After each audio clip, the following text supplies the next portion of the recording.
I spent most of my adult life in the lower 48, but this story comes from deep in the Alaskan interior, where winter lasts 8 months and your nearest neighbor is a helicopter ride away.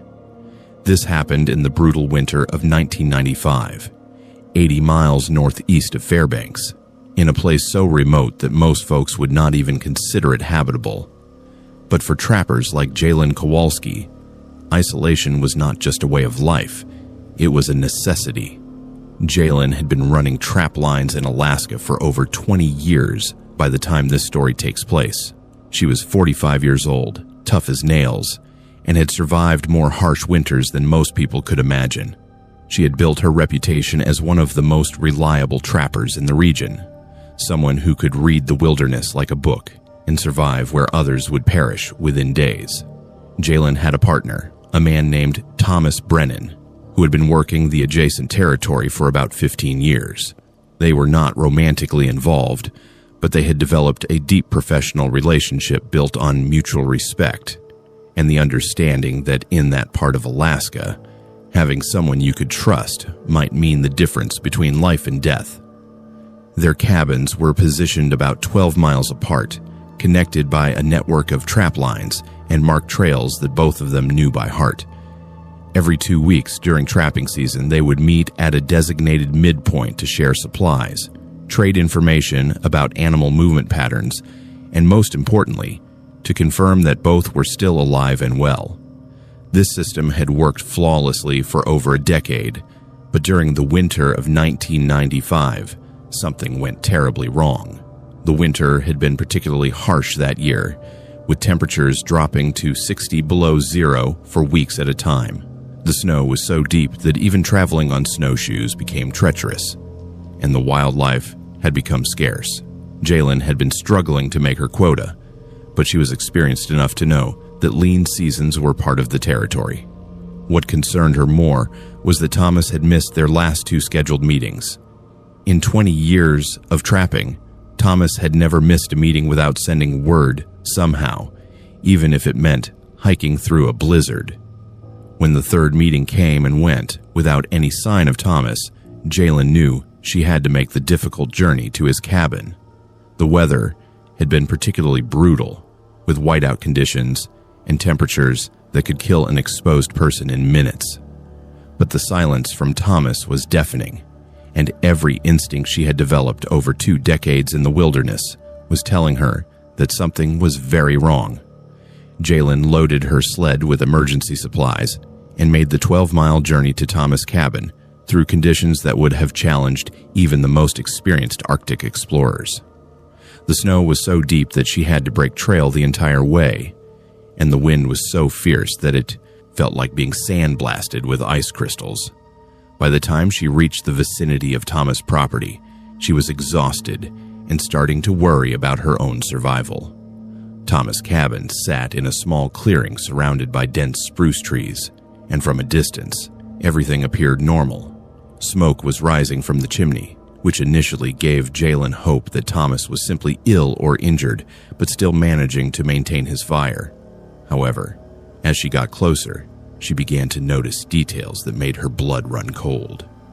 The snow around the cabin was disturbed in strange patterns, with dark stains that looked suspiciously like dried blood scattered across the pristine white surface. The first thing that struck Jalen as she approached the front door was the smell. Even in the freezing temperatures, there was an unmistakable odor of decay and something else, something metallic and wrong. The door to the cabin was slightly ajar, swaying gently in the wind, and she could hear strange sounds coming from inside. It sounded almost like someone was having a conversation, but the voices were muffled and indistinct.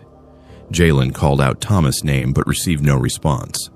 She pushed open the door and immediately wished she had turned around and left. The interior of the cabin was in complete chaos, with furniture overturned, supplies scattered everywhere, and dark stains covering nearly every surface. But what made her stomach drop was what she saw in the corner of the main room. Thomas was sitting in his chair by the wood stove, but he was clearly dead. His body was emaciated to the point where he looked almost skeletal, and his clothes hung loose on his frame, But the most disturbing detail was that portions of his body appeared to have been systematically removed with surgical precision. Jalen realized with horror that someone had been carefully harvesting meat from Thomas' corpse, taking just enough to sustain themselves while leaving the rest to preserve in the cold.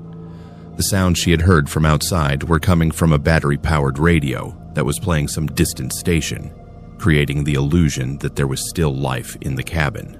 But as Jalen looked around more carefully, she began to piece together what had happened during the long, dark winter. Someone had been living in the cabin with Thomas' corpse, systematically consuming parts of it while maintaining the pretense of normal life. The evidence was everywhere once Jalen knew what to look for. There were cooking utensils that had been used to prepare human flesh, carefully organized portions of meat stored in the cold areas of the cabin, and most disturbing of all, a detailed journal that documented the entire horrific process. The journal was written in Thomas' handwriting, but the entries made it clear that he had not been alone during his final weeks.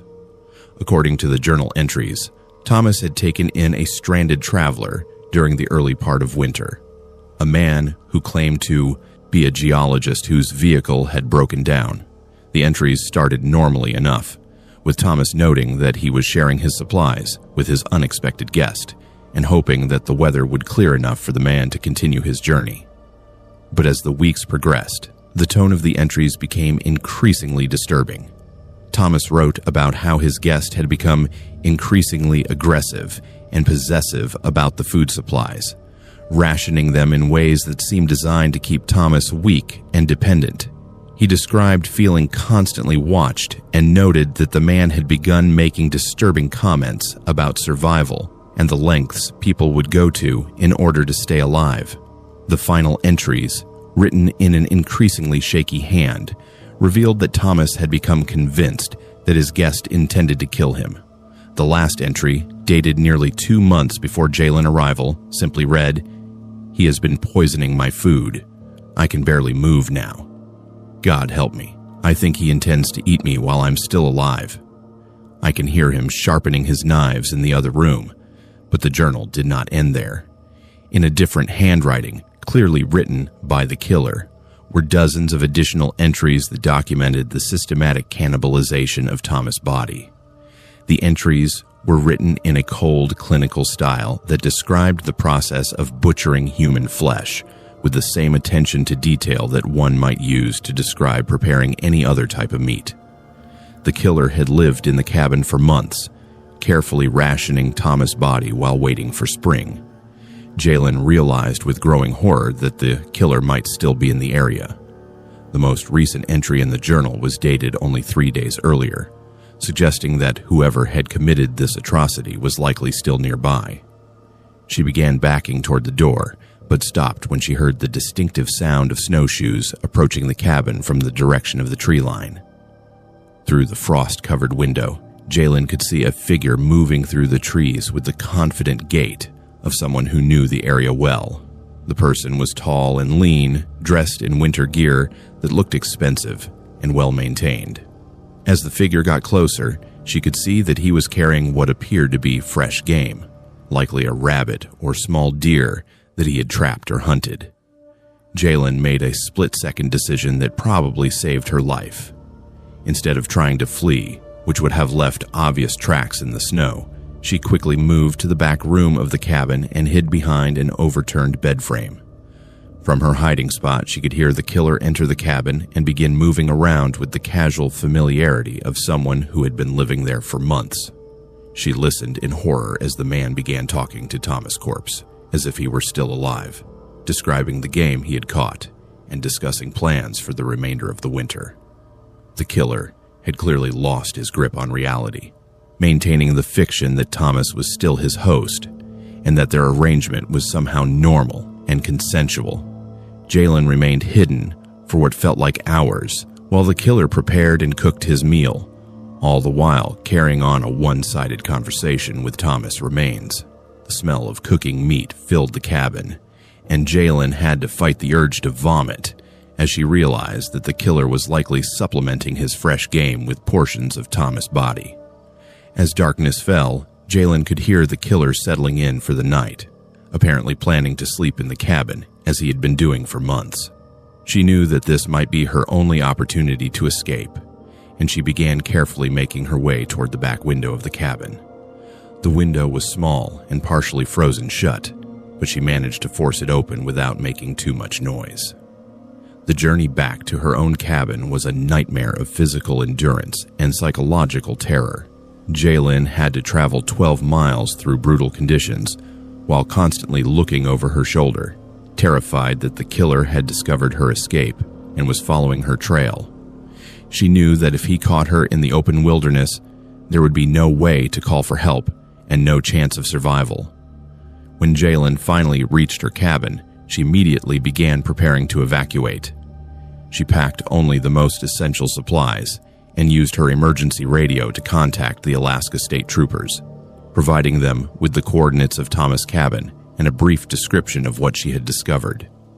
The dispatcher initially seemed skeptical of her story, but Jalen's persistence and the specific details she provided eventually convinced them to take her report seriously.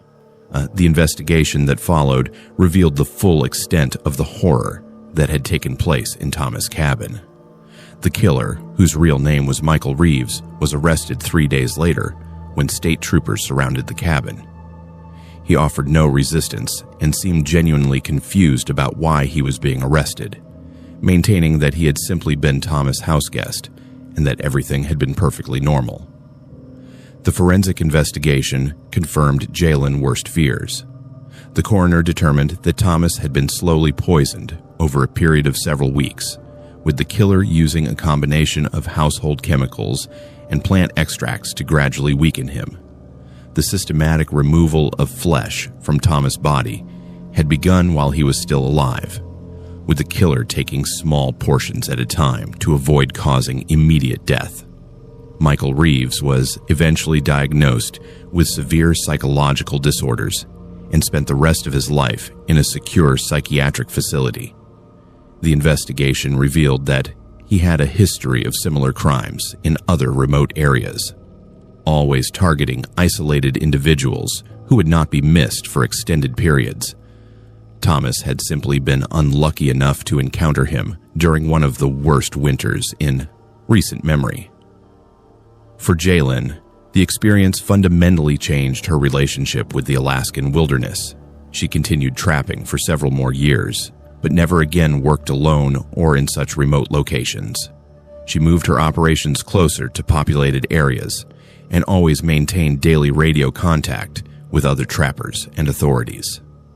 The thing that haunts Jalen most about the experience is not the gruesome discovery, or even the hours spent hiding from the killer. What keeps her awake at night is the realization of how easily she could have become the next victim. If she had arrived at the cabin even a few hours earlier, or if she had made different choices about how to investigate Thomas' absence, she might have found herself sharing his terrible fate. The remote cabin where this horror took place still stands today, though it has been abandoned since the incident. Local authorities have considered demolishing it, but the extreme remoteness of the location makes such efforts prohibitively expensive. Instead, it remains as a grim monument to what can happen when isolation and madness collide in the unforgiving Alaskan wilderness. That is what terrifies me most about Alaska. It is not the cold that kills you, or the wildlife, or even the isolation itself. It is the fact that when you are that far from civilization, when you are beyond the reach of law and society, the only thing that stands between you and absolute horror is the sanity of the people around you. And sometimes, that is not enough. This happened at a place called Bear Cache Lodge, if there is any chance you have heard of it, though after what happened there, I doubt they kept the name. The lodge sits about 40 miles south of Denali National Park, accessible only by a narrow dirt road that gets washed out every spring and frozen solid every winter. It was built in the 1940s as a hunting retreat for wealthy clients from the lower 48.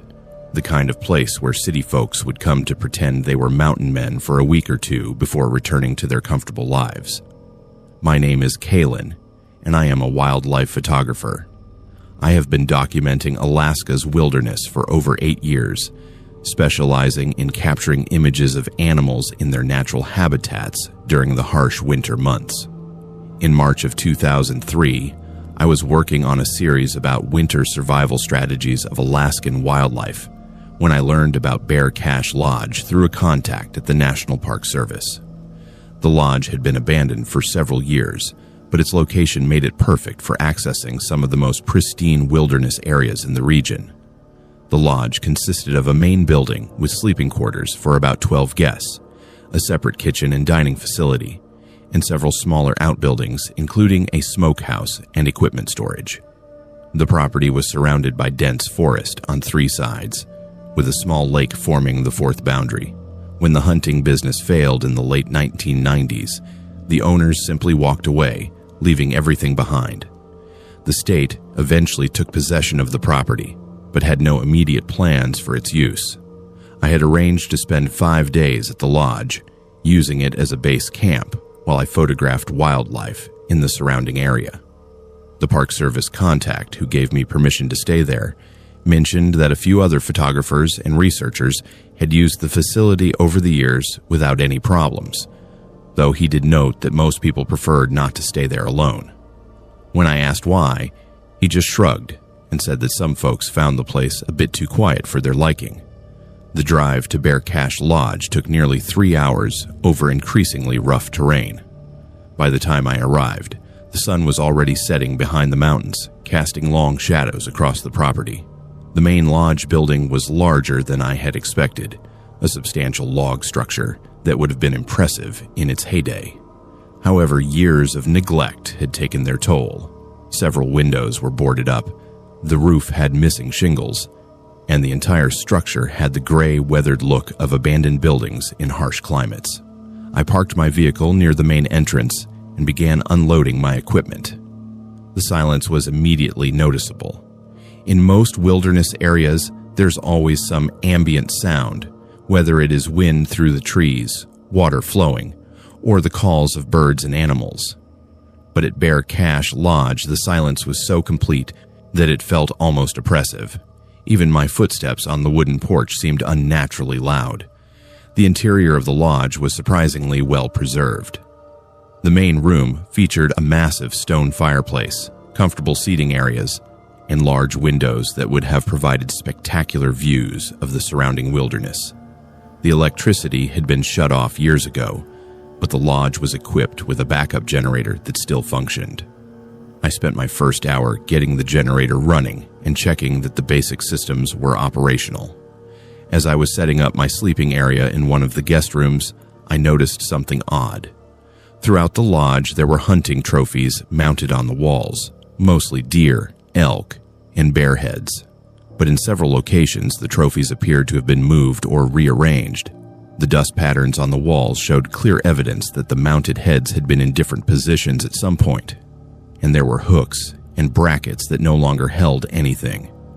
I assumed that vandals or previous visitors had rearranged things over the years, but as I looked more closely, I realized that the moved trophies had not been taken down randomly. They had all been turned to face inward, toward the center of the main room, as if they were watching something. The effect was unsettling, like being observed by dozens of dead eyes. My first night at the lodge passed without incident, though I did notice that the building made an unusual amount of noise for a structure that was supposed to be empty. There were frequent creaking sounds, as if someone was walking around in the rooms above me, and occasional banging noises that sounded like doors closing. I attributed these sounds to the building settling and the effects of wind, though the night was actually quite calm. The second day, I spent photographing wildlife in the area around the lodge. The location was indeed excellent for my purposes, with several game trails converging near the lake and abundant signs of animal activity.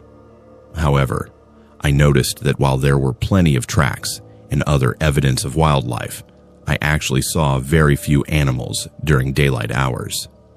This was unusual, as March is typically a time when animals are more active as they emerge from their winter shelters. That evening, as I was reviewing the photographs I had taken during the day, I heard the first clear evidence that something unusual was happening at the lodge. I was sitting in the main room, using my laptop and a portable battery pack, when I heard the distinct sound of footsteps coming from the second floor. The footsteps were slow and deliberate, moving from one end of the building to the other. I initially assumed that another person had arrived at the lodge, perhaps another researcher who had been given permission to use the facility. I called out, identifying myself and asking if anyone was there, but received no response. The footsteps continued for several more minutes, then stopped abruptly.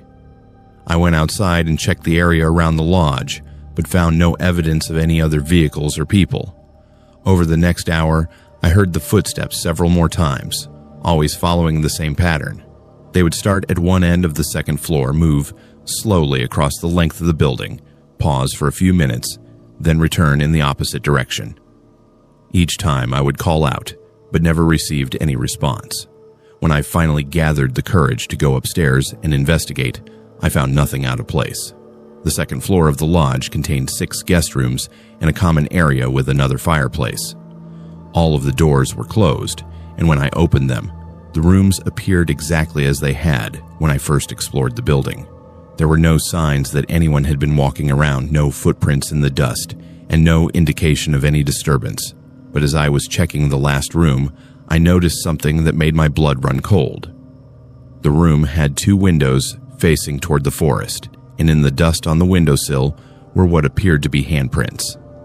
The prints were small, about the size of a child's hands, and they were pressed against the glass from the inside, as if someone had been looking out into the darkness.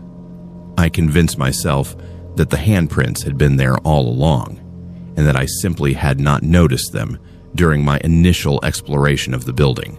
But as I was heading back downstairs, I heard something that made me question everything I thought I knew about the lodge.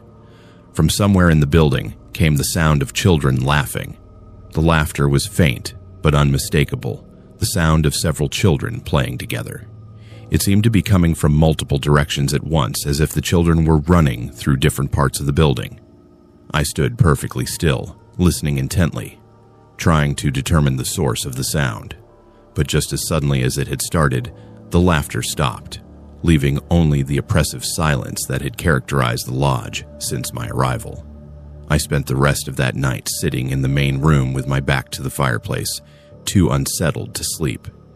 Every few hours, I would hear the footsteps upstairs, always following the same pattern. And several times throughout the night, I caught glimpses of movement in my peripheral vision, as if someone was walking past the windows or moving between the rooms. The third day brought new and more disturbing developments. As I was preparing breakfast in the lodge's kitchen, I heard what sounded like voices coming from the dining room. The voices were muffled and indistinct, but they had the cadence and rhythm of normal conversation. When I went to investigate, the dining room was empty, but the voices continued for several more minutes before fading away. Later that morning, while I was outside photographing animal tracks near the lake, I looked back at the lodge and saw figures moving past the windows. There appeared to be several people inside the building, and I could see their shadows moving from room to room. Thinking that other researchers or maintenance workers had arrived, I returned to the lodge immediately, but found it completely empty. The most disturbing incident occurred that afternoon. I was in my room, organizing my photography equipment, when I heard the sound of children playing in the main room. This time, the sounds were much clearer and more detailed. I could hear individual voices, children calling to each other, and what sounded like games being played. The sounds continued for nearly 20 minutes, during which I sat frozen in my room, afraid to investigate. When the sounds finally stopped, I forced myself to go to the main room. The room appeared normal, but the air felt different somehow, charged with an energy that had not been there before. And as I stood in the center of the room, looking around, I noticed that more of the hunting trophies had been moved. They were all now facing toward the exact spot where I was standing, their dead eyes seeming to track my movement. That evening, I made the decision to leave the lodge a day early. The paranormal activity was escalating, and I was beginning to fear for my safety. As I was packing my equipment, I heard the footsteps upstairs again, but this time they were different. Instead of the slow, deliberate pace I had heard before, the footsteps were running, as if someone was being chased through the upper rooms. The running footsteps were accompanied by what sounded like children crying, not the playful sounds I had heard earlier, but genuine distress and fear. The sounds moved through the building, growing louder and more desperate, until they seemed to be coming from all around me. I grabbed my essential equipment and ran outside to my vehicle, leaving behind several $100s worth of photography gear. As I was driving away from Bear Cache Lodge, I looked back one final time and saw lights moving through the windows of the building. The lights appeared to be from handheld sources like flashlights or lanterns, and they were moving in a frantic, searching pattern. But I knew that there was no electricity in the building, and that I had taken my own flashlight with me. After I returned to Anchorage, I decided to research the history of Bear Cache Lodge, hoping to find some explanation for what I had experienced. What I discovered was far more disturbing than I had expected. The lodge had indeed been a successful hunting retreat for many years, but its operations had ended abruptly in 1962, following a tragic incident. During the winter of 1962, a group of hunters had become stranded at the lodge during a severe blizzard. The group included 3 adults and 4 children, a family from Seattle who had come to Alaska for what was supposed to be a once-in-a-lifetime hunting adventure. The blizzard lasted for over a week, cutting off all access to the lodge and preventing any rescue attempts. When the weather finally cleared and rescuers reached the lodge, they found all 7 members of the hunting party had frozen to death. According to the official report, the lodge's heating system had failed during the storm, and the guests had been unable to maintain adequate heat using only the fireplaces. The bodies were found throughout the building, suggesting that the family had moved from room to room, desperately trying to find warmth, as the temperature inside the lodge dropped below freezing. The most heartbreaking detail in the report was that the children had apparently spent their final hours playing games to try to stay warm and distract themselves from their desperate situation. Rescue workers found improvised toys and evidence that the children had been running through the building, playing hide-and-seek and other games right up until the end. After the tragedy, the lodge's reputation was permanently damaged. Guests reported feeling uncomfortable in the building, and several hunting parties cut their visits short, claiming that they heard voices and sounds of children playing in the empty rooms. The lodge struggled financially for several more years before finally closing permanently in the late 1990s. The research also revealed that I was not the first person to have paranormal experiences at Bear Cache Lodge. Several of the researchers and photographers who had used the facility over the years had reported similar incidents, including footsteps, voices, and sightings of figures moving through the building. Most had attributed their experiences to stress, isolation, or overactive imaginations, but the consistency of the reports suggested that something more was happening at the lodge. What haunts me most about my experience at Bear Cache Lodge is not the fear I felt during those 3 days, but the realization of what I was actually witnessing: the sounds of children playing, the running footsteps, the crying and distress I heard during my final night at the lodge. These were not random paranormal phenomena. They were the echoes of a family's final hours. Children trying to stay brave and keep each other entertained while death slowly closed in around them. The handprints on the window, the rearranged hunting trophies, the lights moving through the building after I left. All of these were signs that the spirits of that family are still trapped at Bear Cache Lodge, still trying to stay warm, still playing their desperate games, still searching for help that will never come. I never returned to Bear Cache Lodge, and I have never spoken publicly about my experience there until now.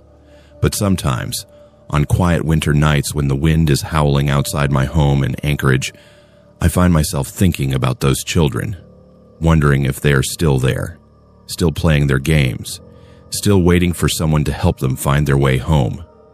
The lodge still stands today, though it has been officially condemned and is scheduled for demolition. But I suspect that even when the building is gone, the spirits will remain bound to that place by the tragedy that ended their lives and the desperate hope that someone someday will be able to lead them out of the cold and into the light. That is what terrifies me most about places like Bear Cache Lodge. It is not the paranormal activity itself, but the human tragedy that created it. Those children did not choose to become ghosts. They were simply victims of circumstances beyond their control, and now they are trapped forever in their final moments of fear and desperation, reliving their death over and over again with no hope of peace or resolution. I have been an Alaska State Trooper for 16 years now, and I can tell you that this job changes how you see the world. When you spend your days investigating the worst things that humans can do to each other, especially in a place as vast and unforgiving as Alaska, you start to understand that civilization is just a thin layer of ice over very dark water. This story took place in the summer of 2001, and it involved a discovery that still haunts everyone who is connected to the investigation. My name is Janae Patterson, and at the time of this incident, I was working out of the Juneau detachment. We had been tracking a pattern of missing hikers and tourists for over 2 decades, cases that seemed unrelated on the surface but shared certain disturbing similarities. The missing persons were always solitary hikers, people who had gone into the wilderness alone and simply vanished without a trace. No bodies were ever found, no evidence of foul play, no witnesses to their disappearances. The breakthrough came when we received an anonymous tip about a remote cabin located approximately 40 miles northeast of Juneau, accessible only by helicopter during the summer months and completely cut off from the outside world during winter. The tip was unusual because it came with specific coordinates and a detailed description of the property, suggesting that whoever made the call had intimate knowledge of the location. The caller, who identified himself only as a former hunting guide, claimed that he had discovered evidence of human remains at the property during a supply run several months earlier. He said that he had been too frightened to investigate further at the time, but that his conscience would not allow him to remain silent any longer. The call was brief, and the caller hung up before we could get any additional information, but the coordinates he provided were precise enough for us to plan an investigation. Given the remote location and the serious nature of the allegations, we organized a joint operation involving Alaska State Troopers, FBI agents specializing in serial crimes, and forensic specialists from Anchorage. The helicopter flight to the coordinates took nearly 2 hours through some of the most rugged terrain in southeastern Alaska. When we finally located the property, what we found exceeded our worst expectations. The cabin itself was a substantial structure, much larger than the typical hunting or trapping cabins we were accustomed to seeing in remote areas. It appeared to have been expanded several times over the years, with multiple additions and outbuildings connected by covered walkways. The property was well maintained and showed clear signs of regular habitation, with a generator building, extensive solar panel arrays, and what appeared to be sophisticated communication equipment. But it was the defensive preparations around the cabin that immediately raised our suspicions. The entire property was surrounded by motion sensors, cameras, and improvised alarm systems that would alert anyone inside the cabin to approaching visitors. There were also multiple escape routes leading away from the main building into the dense forest, complete with cached supplies and emergency shelters. Our initial approach to the cabin was met with no response, though we could see evidence that someone had been living there recently. Smoke was still rising from the chimney. There were fresh footprints in the mud around the buildings, and we could hear a generator running somewhere behind the main structure. We called out repeatedly, identifying ourselves as law enforcement, but received no answer. When we finally entered the main cabin, we found ourselves in what appeared to be a perfectly normal wilderness retreat. The interior was comfortable and well appointed, with modern amenities and clear evidence of long-term habitation. There were books, magazines, personal belongings, and all the usual items you would expect to find in a remote residence. But as we began our systematic search of the property, we started to uncover details that painted a very different picture. In what appeared to be a study or office area, we found detailed maps of southeastern Alaska with dozens of hiking trails marked in red ink. Next to each marked trail were dates, times, and brief descriptions written in a small, precise handwriting. The descriptions were chilling in their clinical detachment. They included details about the terrain, the typical number of hikers who used each trail, the best locations for surveillance, and notes about seasonal patterns of visitor activity. Some entries included physical descriptions of specific individuals, apparently hikers, who had been observed and potentially targeted. But the most disturbing discovery was yet to come. In a locked room in the basement of the cabin, we found what can only be described as a trophy collection. The room contained personal belongings from dozens of missing persons, including identification documents, cameras, jewelry, and clothing. Each item was carefully cataloged and preserved, with detailed notes about when and where it had been acquired. The collection spanned nearly 20 years, with the earliest items dating back to 1982.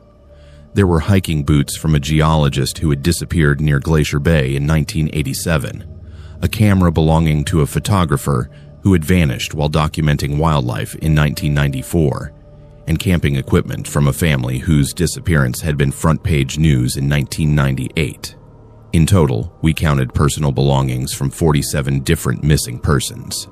Adjacent to the trophy room, we found a workshop that had clearly been used for purposes that I prefer not to describe in detail. The room contained tools, chemicals, and equipment that could only have been used for the disposal of human remains. There were also detailed diagrams and instructions, apparently written by the cabin owner, describing various methods for completely eliminating physical evidence. The most chilling discovery was a series of journals that documented the entire operation in meticulous detail.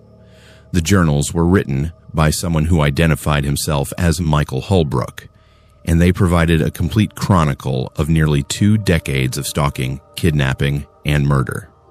The entries were written in the same small, precise handwriting we had seen on the trail maps, and they revealed a mind that was both highly intelligent and completely devoid of human empathy. According to the journals, Holbrook had developed a sophisticated system for identifying and targeting victims. He would spend weeks or months observing popular hiking areas, learning the patterns of visitor activity, and identifying individuals who were traveling alone. He was particularly attracted to people who appeared to be inexperienced in wilderness survival, reasoning that their disappearances would be more easily attributed to accidents or poor planning. The journals described how Holbrook would follow his chosen victims for days or weeks, learning their routines and waiting for the perfect opportunity to strike. He had developed techniques for approaching hikers without raising suspicion, often posing as a fellow outdoors enthusiast or offering assistance with navigation or equipment problems. Once he had gained his victims' trust, Holbrook would lead them to remote locations where he could overpower them without fear of discovery. The journals indicated that he took great pride in his ability to make people disappear without leaving any trace, and he had clearly spent considerable time perfecting his methods. The entries also revealed that Holbrook was not acting purely on impulse. He was motivated by a complex set of beliefs about human nature and survival of the fittest. He saw himself as a predator who was simply following his natural instincts, and he viewed his victims as weak individuals who deserved their fate. The complete lack of remorse or empathy in his writings was perhaps the most disturbing aspect of the entire investigation. But Holbrook was not at the cabin when we conducted our search, and we found evidence suggesting that he had been alerted to our approach and had fled using one of his prepared escape routes. The communication equipment we had observed from outside turned out to be a sophisticated monitoring system that allowed him to intercept law enforcement radio traffic. He had apparently been listening to our operational planning and had evacuated the property several hours before our arrival. The manhunt that followed was one of the largest in Alaska history, involving dozens of law enforcement agencies, hundreds of volunteers, and extensive use of helicopters and tracking dogs. But Holbrook had been preparing for this possibility for years, and he had cached supplies and established safe houses throughout southeastern Alaska. Despite our best efforts, he remained at large for over 3 months. The break in the case came when Holbrook made the mistake of returning to one of his supply caches near Skagway. A local hunter recognized him from the photographs that had been circulated throughout the region and immediately contacted authorities. By the time we reached the location, Holbrook had realized that his position was compromised, and he was attempting to escape on foot through extremely difficult terrain. The final confrontation took place on a narrow ridge about 15 miles north of Skagway. Holbrook was cornered by our pursuit team with nowhere to run, but instead of surrendering, he chose to end his life by jumping off a cliff into the valley below. His body was recovered 3 days later by mountaineering specialists, bringing an end to a killing spree that had lasted nearly 2 decades. The forensic investigation of Holbrook Cabin and the surrounding property took over 6 months to complete. We recovered partial remains from 17 different victims, though in most cases the evidence was too fragmentary to allow for positive identification. The sophisticated disposal methods that Holbrook had developed were unfortunately very effective at eliminating physical evidence. The psychological profile that was developed during the investigation revealed that Holbrook was an extremely intelligent individual with advanced skills in wilderness survival, electronics, and chemistry. He had apparently spent years developing his methods and had clearly studied law enforcement techniques in order to avoid detection. The level of planning and preparation that went into his operation was unlike anything that most of the investigators had ever encountered. The impact of the Holbrook case on the families of missing persons was devastating. For many of them, the discovery of the cabin represented the first concrete evidence of what had happened to their loved ones after years of uncertainty. While few families received the closure of actual remains to bury, at least they finally knew the truth about their family members' fate. The case also had a profound impact on wilderness safety recommendations in southeastern Alaska. The Alaska Department of Fish and Game began requiring hikers in certain areas to register their planned routes and check in at regular intervals. Popular hiking areas were equipped with emergency communication equipment, and there was increased emphasis on the importance of hiking with partners rather than alone. For me personally, the Holbrook investigation changed how I approach my work as a law enforcement officer. The realization that someone could operate for nearly 2 decades in our jurisdiction without being detected was deeply troubling.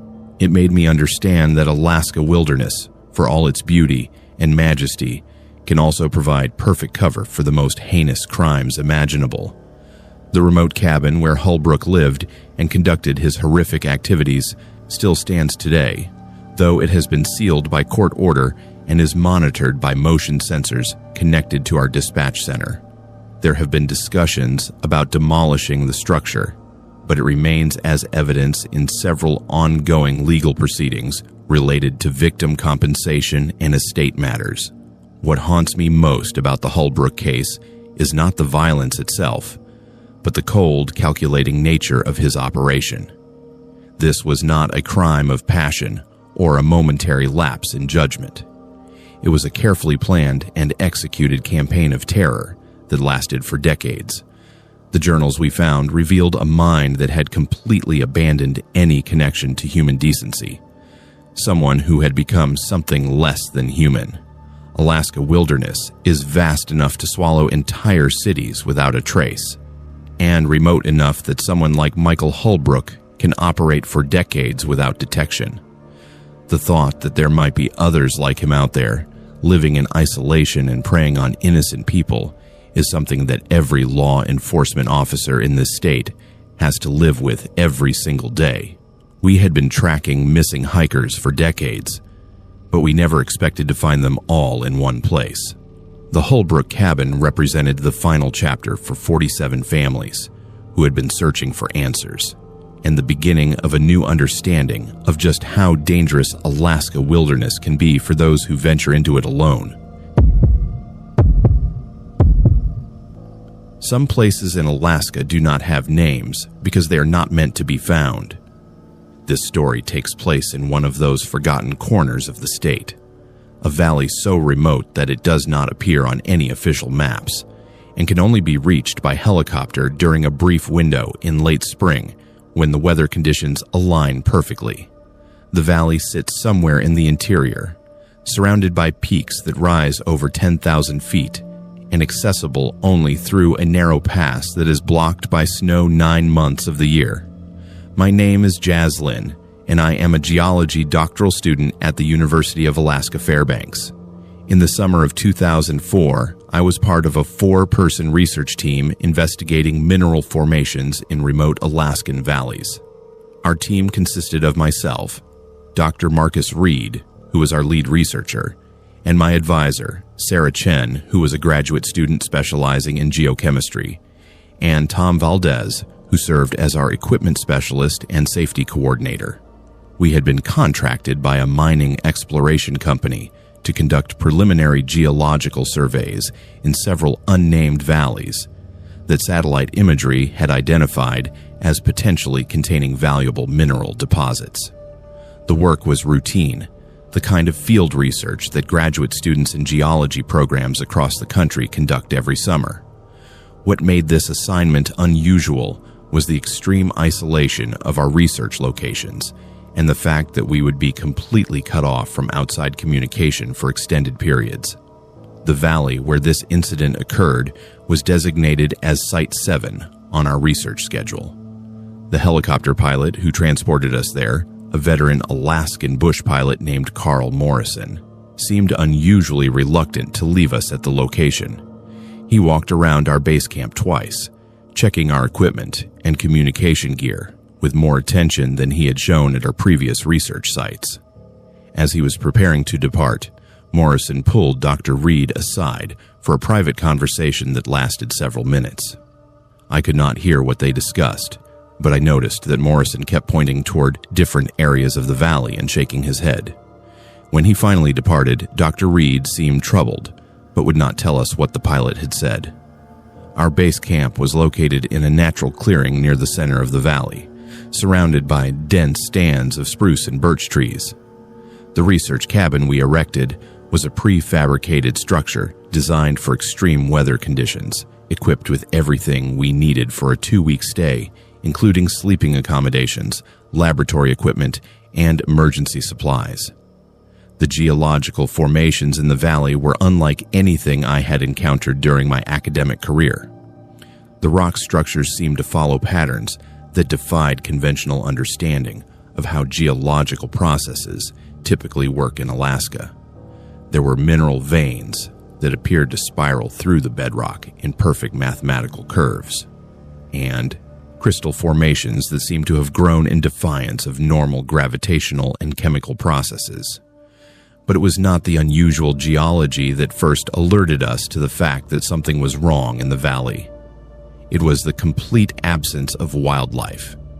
In most Alaskan wilderness areas, you expect to see birds, small mammals, insects, and signs of larger animals like moose or bears. But in this valley, there was nothing. No bird songs, no insect sounds, no animal tracks, no evidence that any form of life existed beyond the vegetation. The silence was so complete that it became oppressive. When we spoke to each other, our voices seemed to be absorbed by the landscape, creating an acoustic effect that made normal conversation feel muffled and strange. Even our equipment, which normally produced the constant background hum of generators, and processing devices seemed quieter than usual. On our third day in the valley, we began experiencing what Dr. Reed initially described as equipment malfunctions. Our GPS devices would provide readings that placed us in locations hundreds of miles from where we knew we were positioned. Radio equipment would pick up transmissions in languages that none of us recognized, broadcast on frequencies that should have been empty in such a remote location. Most disturbing were the problems with our timekeeping devices. Watches, clocks, and digital equipment began displaying times that bore no relationship to the actual passage of day and night. Some devices would run fast, others slow, and a few began displaying times that seemed to jump forward or backward in completely random patterns. By the end of our first week, it became clear that time itself seemed to function differently in the valley. We would begin a routine geological survey that should have taken 2 hours, only to discover that an entire day had passed while we were working. Or we would prepare for sleep at what appeared to be nightfall, only to wake up and find that the sun was in the same position it had been when we went to sleep. The psychological effects of these temporal distortions were severe. Tom became convinced that we had been in the valley for over a month, despite the fact that our food supplies indicated we had been there for only 8 days. Sarah began experiencing episodes where she would lose hours of memory, finding herself in different locations in the valley with no recollection of how she had gotten there. Dr. Reed attempted to maintain scientific objectivity, documenting everything we experienced and trying to find rational explanations for the phenomena we were encountering. He theorized that the unusual mineral formations in the valley might be creating electromagnetic fields that were interfering with our equipment and possibly affecting our perception of time. But even Dr. Reed could not explain what happened to our audio recordings. We had been maintaining detailed voice logs of our research activities, recording our observations and findings on digital equipment designed to function in extreme conditions. When we reviewed these recordings, we found that they contained sounds and voices that none of us remembered making. The recordings included conversations between team members that had never taken place, descriptions of geological formations that we had never observed, and detailed discussions of research findings that bore no relationship to the work we were actually conducting. Most disturbing were the recordings that seemed to document events that had not yet occurred, including detailed descriptions of our eventual evacuation from the valley. On our 10th day in the valley, Sarah disappeared. She'd gone to collect water samples from a stream approximately half a mile from our base camp, a routine task that should have taken no more than an hour. When she failed to return, we organized a search of the immediate area but found no trace of her. The search revealed something that fundamentally challenged our understanding of the valley geography.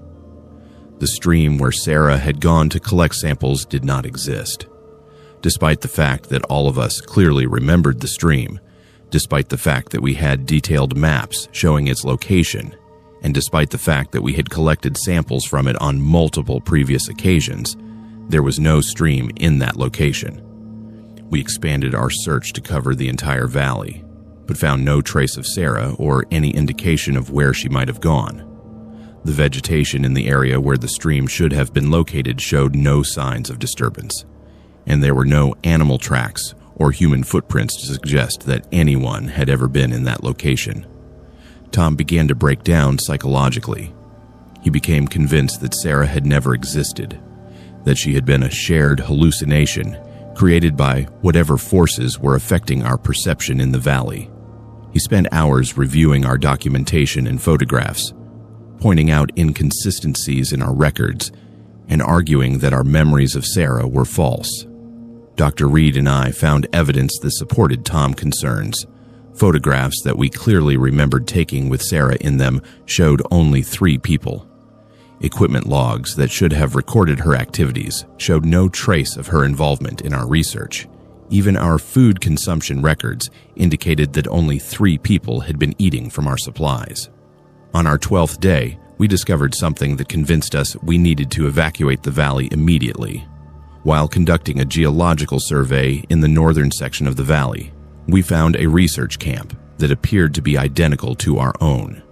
The camp contained the same prefabricated cabin, the same laboratory equipment, and the same supplies that we had brought with us. Inside the cabin, we found research logs and documentation that appeared to have been written by our own team. The handwriting was identical to our own. The research findings matched what we had discovered, and the daily logs documented the same experiences we had been having in the valley. But according to the dates in the logs, this research had been conducted 3 years earlier. The logs also contained entries that we had not yet written, describing events that had not yet occurred. According to the documentation, Sarah had disappeared on day 10 of the research expedition, exactly as had happened to our team. The logs described our search for her, our growing psychological distress, and our eventual decision to evacuate the valley. But the most disturbing entry was the final one, written in Dr. Reed handwriting. It simply stated, "We are not the first team to be sent here. We are not the last. The valley keeps what it needs and releases what it chooses. Sarah is still here, but she is also gone. We will leave tomorrow, but we will also stay." Time has no meaning here. We immediately activated our emergency beacon and requested immediate evacuation. The helicopter pilot who responded to our distress call was not Carl Morrison, and he claimed to have no knowledge of our research expedition. According to his records, no helicopter had been authorized to transport researchers to that area of Alaska, and no research permits had been issued for geological work in that region. The pilot was reluctant to evacuate us, insisting that we must be mistaken about our location. But when we showed him our GPS coordinates and research documentation, he agreed to transport us back to Fairbanks. During the flight, he mentioned that he had been flying in Alaska for over 20 years and had never heard of the valley we described. When we returned to the University of Alaska, we discovered that our research expedition had no official record. The mining company that had contracted us denied any involvement in our project, and there was no documentation of our departure or expected return. According to university records, Dr. Reed had taken a sabbatical 3 months earlier, and his current whereabouts were unknown. Tom and I found that our own memories of the expedition began to fade within days of our return. Details that had seemed vivid and important in the valley became fuzzy and uncertain. Within a month, we could barely remember Sarah's name, and within 6 months, we were no longer certain that the expedition had actually taken place. I spent 2 years trying to locate the valley again, hiring private pilots and organizing search expeditions, but despite having detailed GPS coordinates and extensive documentation, no one was ever able to find the location. Satellite imagery of the coordinates we provided showed only unbroken forest, with no sign of the valley or the geological formations we had studied. Dr. Reed was found 6 months later in a psychiatric facility in Seattle, with no memory of how he had gotten there or what had happened to him during the previous year. He had been admitted as a John Doe after being found, wandering the streets, talking about temporal distortions and missing research team members. Tom left academia entirely and now works as a mechanic in Anchorage. He refuses to discuss the expedition and becomes agitated if anyone mentions geological research or remote valleys. The last time I spoke with him, he insisted that he had never been involved in any research expedition and had never met anyone named Sarah. I completed my doctoral program, but changed my focus to urban geology and now work exclusively in populated areas. I have never returned to remote wilderness research, and I have never attempted to locate the valley again. But sometimes, usually late at night when I am working alone in my laboratory, I find myself remembering details about the expedition that I am certain I had forgotten. I remember Sarah laugh, the way she would hum while collecting samples, and the sound of her voice during our evening discussions of research findings. But when I try to focus on these memories, they slip away like smoke, leaving me wondering if she was ever real, or if she was just another temporal distortion created by whatever forces exist in that unnamed valley. What terrifies me most about the Whisper Valley incident is not the loss of time or the disappearance of Sarah, or even the possibility that our entire expedition was some kind of shared hallucination. What keeps me awake at night is the knowledge that somewhere in Alaska, there is a valley that exists outside of normal time and space, a place where research teams arrive to study geology and become trapped in temporal loops that may last forever. I believe that we escaped the valley, but I am not certain that we were the first version of ourselves to make that escape, and I am not certain that other versions of our team are not still there, conducting the same research, making the same discoveries, and experiencing the same temporal distortions in an endless cycle that has no beginning and no end. The documentation I have from the expedition becomes more fragmentary every year, as if the valley influence continues to reach across time and space to erase evidence of its existence. But I keep what records I can, hoping that someday someone will believe me and understand that there are places in Alaska where the normal rules of reality simply do not apply. They called it the Confession Cabin, but no one wanted to admit why. This story takes place in the winter of 1998, near the abandoned gold mining settlement of Solomon, about 30 miles east of Nome. I am a cold case investigator for the Alaska Bureau of Investigation, and my name is Indiana Matthews. What we discovered in that remote cabin fundamentally changed how we understand the capacity for human cruelty, even in a state where we thought we had seen everything. The initial report came from a commercial helicopter pilot who was conducting aerial surveys for a telecommunications company.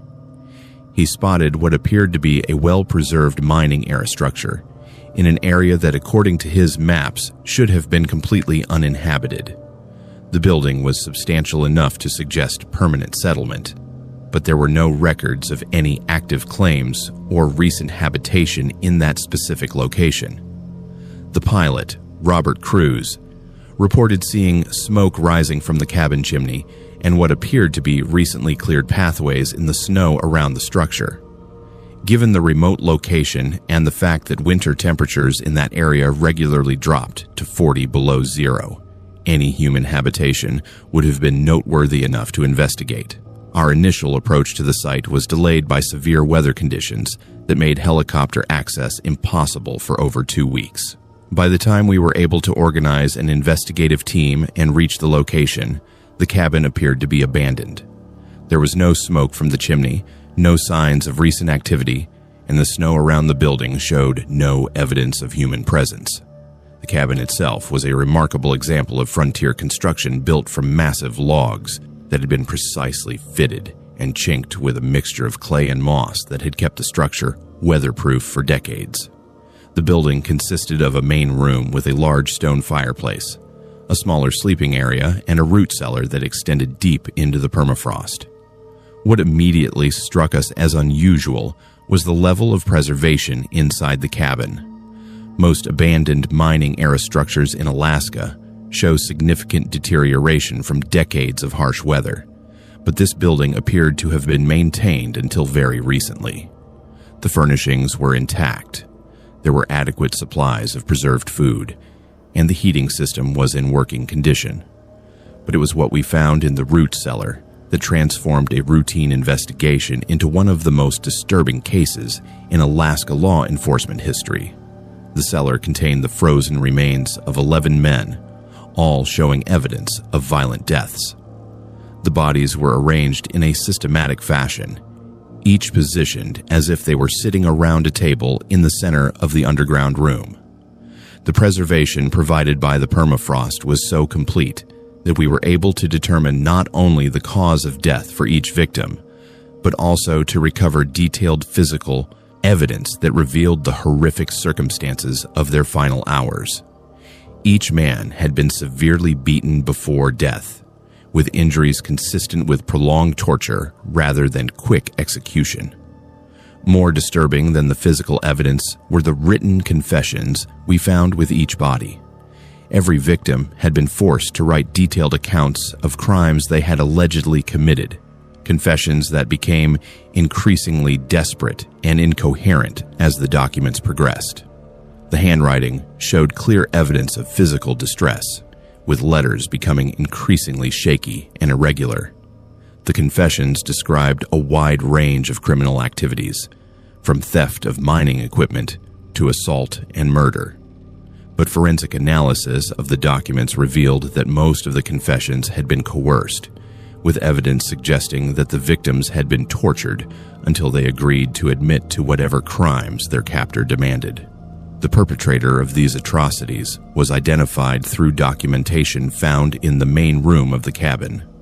Harold Ketcher had been the foreman of a gold mining operation in the area during the 1970s and early 1980s. According to employment records, Ketcher had been dismissed from his position in 1983, following allegations of theft and abuse of workers under his supervision. Rather than leaving the area after his dismissal, Ketcher had apparently taken up residence in the abandoned cabin and begun systematically targeting men who traveled through the region. His victims included prospectors, hunters, trappers, and itinerant workers who were passing through the area during the harsh winter months when travel was most dangerous. Ketcher methodology was both sophisticated and sadistic. He would offer shelter to travelers who were caught in severe weather or who needed assistance with equipment problems. Once his victims were inside the cabin and dependent on his hospitality for survival, he would begin interrogating them about crimes he believed they had committed. The interrogations would continue for days or weeks, with Ketcher using a combination of physical torture, starvation, and psychological manipulation to force his victims to confess to whatever crimes he accused them of committing. The written confessions served as both a form of psychological torture and as evidence that Ketcher apparently believed would justify his actions. The documents we found in the cabin included detailed records of Ketcher activities spanning nearly 15 years.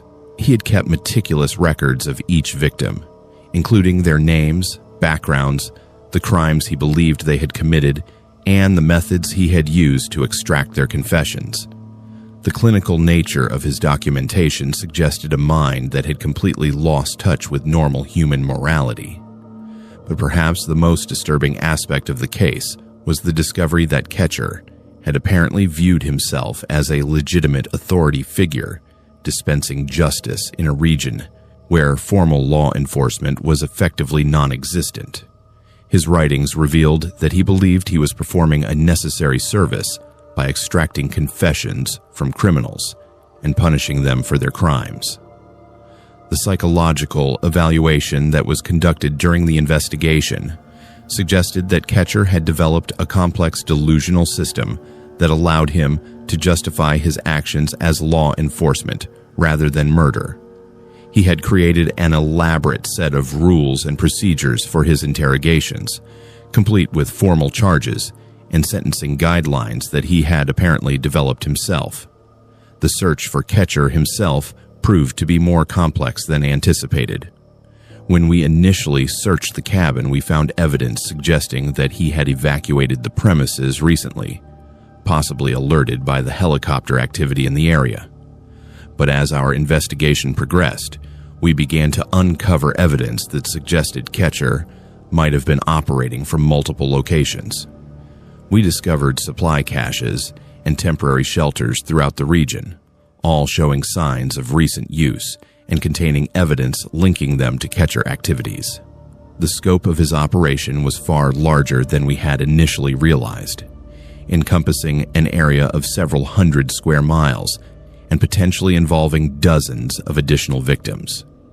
The breakthrough in locating Ketcher came when we discovered that he had been maintaining contact with suppliers in Nome, using false identities to purchase equipment and supplies that he needed for his remote operation. Surveillance of these supply sources led us to a second cabin approximately 20 miles south of the original discovery site. This second location was even more disturbing than the first. Ketcher had been using it as a more recent base of operations, and we found evidence that he had continued his activities right up until the time of our investigation. The cabin contained torture devices, detailed maps of the region, marked with the locations of successful captures, and planning documents for future operations. We also found Ketcher himself. He had apparently committed suicide when he realized that his operation had been discovered, using a shotgun to end his life rather than face capture and prosecution. His body was found in the main room of the cabin, surrounded by the written records of his crimes, and a final document that he had apparently intended as a justification for his actions. The final document was perhaps the most chilling piece of evidence in the entire case. In it, Ketcher explained that he had been performing a necessary service by extracting confessions from criminals who would otherwise have escaped justice. He expressed no remorse for his actions and maintained that every one of his victims had deserved their fate. The investigation ultimately identified 23 confirmed victims of Ketcher activities, though we suspect that the actual number was probably much higher. Many of the victims were transient workers or prospectors whose disappearances had never been officially reported, making it difficult to establish the full scope of his crimes. The recovery and identification of the victims' remains was complicated by the extreme weather conditions and the remote locations where they had been found.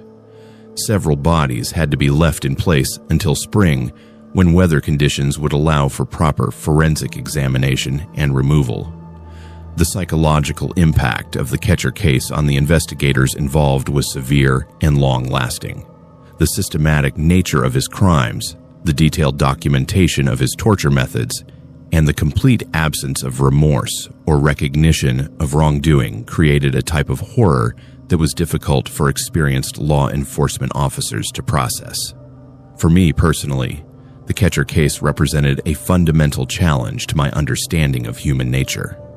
I had investigated hundreds of violent crimes during my career, but I had never encountered someone who had created such an elaborate system for inflicting suffering while maintaining the delusion that his actions were justified. The case also highlighted the unique challenges of law enforcement in Alaska, where vast distances and harsh weather conditions can allow predators like Ketcher to operate for years without detection. The isolation that makes Alaska attractive to people seeking independence and self-reliance also creates opportunities for those who wish to prey on the vulnerable. The cabins where Ketcher conducted his horrific activities have been destroyed, and the sites have been marked to prevent accidental discovery by hunters or prospectors. But the psychological impact of what happened in those remote locations continues to resonate throughout the Alaska law enforcement community. What haunts me most about the Ketcher case is not the violence itself, but the systematic and methodical nature of his crimes. This was not a crime of passion or a momentary lapse in judgment, but a carefully planned and executed campaign of terror that lasted for over a decade. The fact that he was able to operate for so long without detection serves as a sobering reminder of how much darkness can hide in the vast wilderness of Alaska. The written confessions that Ketcher forced his victims to sign represent some of the most heartbreaking evidence I have ever encountered in my career. These documents chronicle the gradual breakdown of human dignity under extreme duress, as desperate men agreed to confess to any crime their captor demanded, in the hope that compliance might save their lives. But perhaps the most disturbing realization from the Ketcher investigation is that his activities might not have been unique. Alaska wilderness contains thousands of remote cabins and abandoned mining sites that could conceal similar operations. The thought that there might be other predators operating in isolation beyond the reach of law enforcement and accountability is something that every investigator in this state has to live with every single day. The confession cabin case changed how we approach missing persons investigations in remote areas of Alaska and it led to the development of new protocols for investigating suspected criminal activity in isolated locations. But it also served as a reminder that some forms of human evil are so profound and systematic that they challenge our basic assumptions about what people are capable of doing to each other. Harold Ketcher died believing that he had been dispensing justice in a lawless wilderness, but what he actually created was a chamber of horrors that destroyed 23 innocent lives and traumatized everyone who had the misfortune to discover the evidence of his crimes. The frozen confessions he collected will forever stand as monuments to human cruelty and the capacity for self-deception that allows such cruelty to flourish. The old-timers warned us about building there, but science does not listen to superstition. This story takes place in the summer of 2002, when I was part of a university research team investigating the effects of climate change on permafrost stability in remote areas of northern Alaska. My name is Dalen Pierce, and I am an archaeologist specializing in indigenous cultural preservation. What we discovered beneath our research station changed everything we thought we knew about the relationship between the living and the dead. Our research station was located approximately 100 miles north of the Arctic Circle, accessible only by helicopter, and positioned over what satellite surveys had identified as an ideal study site for long-term permafrost monitoring. The location offered a perfect combination of accessibility and scientific value, with permafrost layers that extended over 400 feet into the ground. The research team consisted of 4 people. Dr. Elena Vasquez served as our project leader and permafrost specialist. Marcus Chen was our climatologist and data analysis expert. Rebecca Martinez handled our communication systems and logistics coordination. I was responsible for documenting any cultural or archaeological materials that we might encounter during our excavation work. The construction of our research station had been completed the previous summer by a commercial contractor, but this was our first extended stay at the facility. The station consisted of a main laboratory building, sleeping quarters for 6 people, and a separate generator building that provided power for our scientific equipment and communication systems. From the moment we arrived at the research station, we encountered problems that seemed to center around the indigenous population in the nearest village, which was located about 60 miles to the southeast. The village elders had sent multiple messages to our university administrators, requesting that we relocate our research to a different area. The messages were respectfully worded but insistent, explaining that our chosen location was considered sacred ground by their community, and that our presence there was disturbing ancestral spirits. University administrators had dismissed these concerns as cultural superstition that should not interfere with legitimate scientific research. During our first week at the station, we began the process of installing deep core monitoring equipment that would allow us to track changes in permafrost temperature and stability over time. The installation process required drilling through multiple layers of frozen earth, some of which had been frozen solid for thousands of years. It was during this drilling process that we first encountered evidence that the indigenous community concerns might have been more than superstition. At a depth of approximately 12 feet, our drill encountered what appeared to be organic material that had been preserved in the permafrost for an extended period of time. When we excavated the area around the drilling site, we discovered that we had penetrated the edge of what appeared to be an ancient burial ground. The permafrost had preserved not only human remains, but also artifacts and personal belongings that provided evidence of a sophisticated indigenous culture that had existed in the area for centuries. As an archaeologist, I recognized the significance of the discovery and immediately recommended that we halt all drilling operations and contact the appropriate indigenous cultural authorities. However, Dr. Vasquez argued that our research timeline did not allow for the delays that would be involved in proper archaeological protocols.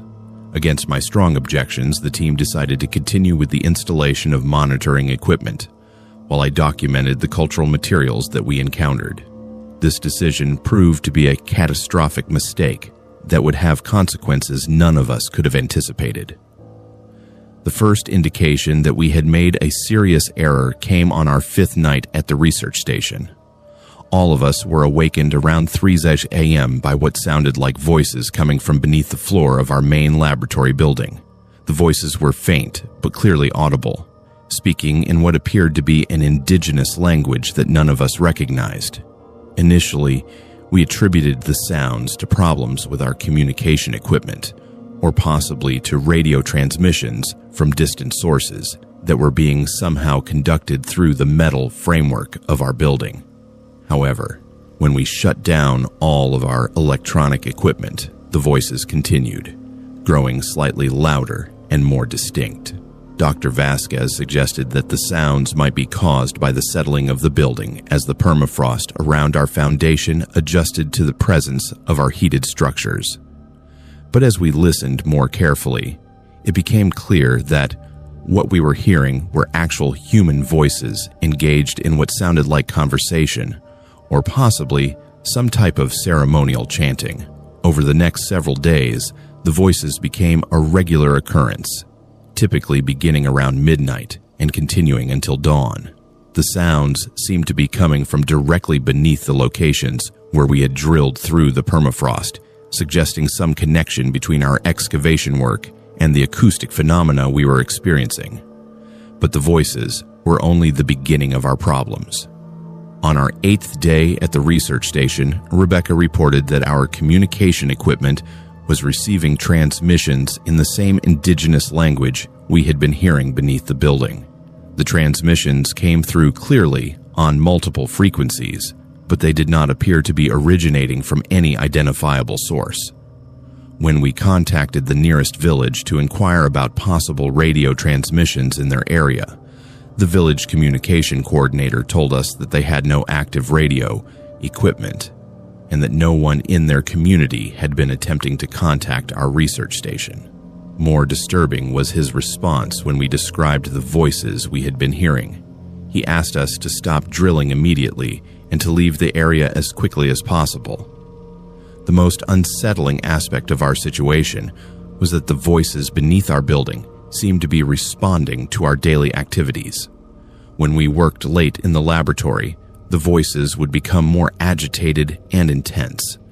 When we drilled new monitoring holes, the voices would shift location to correspond with our drilling sites. Marcus, who had been the most skeptical about the paranormal aspects of our situation, became the first team member to claim that he could understand some of what the voices were saying. He reported that the voices seemed to be expressing anger about our presence and were making demands that we return what we had taken from them.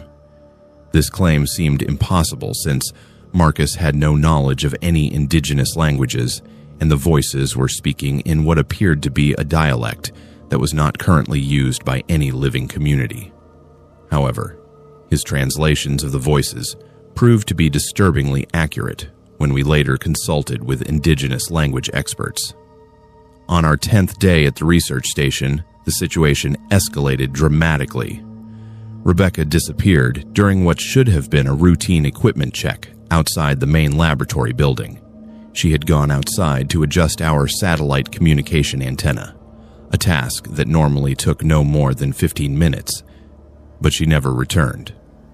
When we searched for Rebecca, we found her footprints in the snow leading away from the building toward the area where we had been conducting our drilling operations. The footprints were clearly hers, but they were accompanied by other tracks that appeared to have been made by people wearing traditional indigenous footwear. The trail led to one of our drilling sites, where it simply ended. There were no signs of a struggle, no indication that Rebecca had been taken against her will, and no evidence of what had happened to her. The snow around the drilling site was completely undisturbed except for the footprints, which ended abruptly at the edge of the hole we had drilled through the permafrost.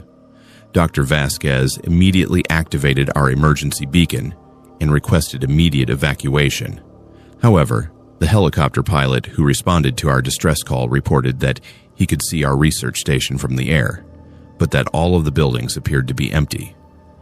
When we used our radio to confirm our location, the pilot insisted that he could see no signs of life at the research station. This communication disconnect continued for several hours, with the rescue helicopter circling overhead while we stood outside waving and signaling, but apparently invisible to the pilot. The pilot eventually departed, reporting that the research station appeared to be abandoned and that no distress signal was being received. That night, the voices beneath our building became louder and more aggressive than we had ever heard them before. But now, instead of coming from beneath the floor, they seemed to be coming from all around us, as if we were surrounded by people speaking in the darkness outside our building. Marcus claimed that he could now understand most of what the voices were saying, and he reported that they were demanding the return of Rebecca as payment for our violation of their burial ground.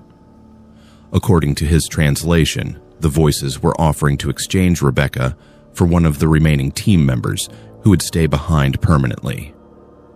Dr. Vasquez and I refused to consider this proposal, but the psychological pressure of our situation was becoming unbearable. We had been isolated at the research station for nearly 2 weeks. We had lost one team member under impossible circumstances, and we were apparently unable to communicate with the outside world despite having functioning equipment. On our 13th day at the research station, I made a decision that probably saved the lives of the remaining team members. Despite the objections of Dr. Vasquez, I gathered all of the cultural artifacts and human remains that we had excavated and returned them to the burial ground where we had found them.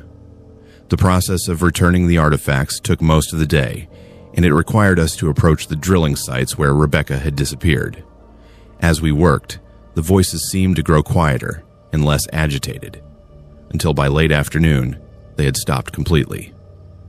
That evening, our communication equipment suddenly began functioning normally, and we were able to establish contact with our university base station.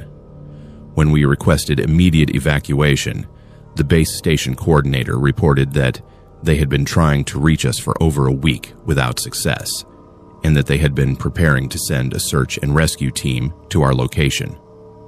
The helicopter evacuation was completed the following morning, but during the flight back to Fairbanks, the pilot made a disturbing observation. He reported that, from the air, our research station appeared to be partially buried in the permafrost, as if the ground had somehow shifted to reclaim the buildings we had constructed.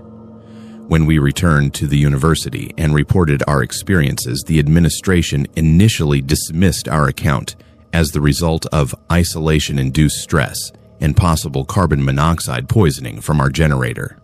However, when they attempted to re-establish contact with the research station, they found that all of the equipment we had left behind was completely non-functional.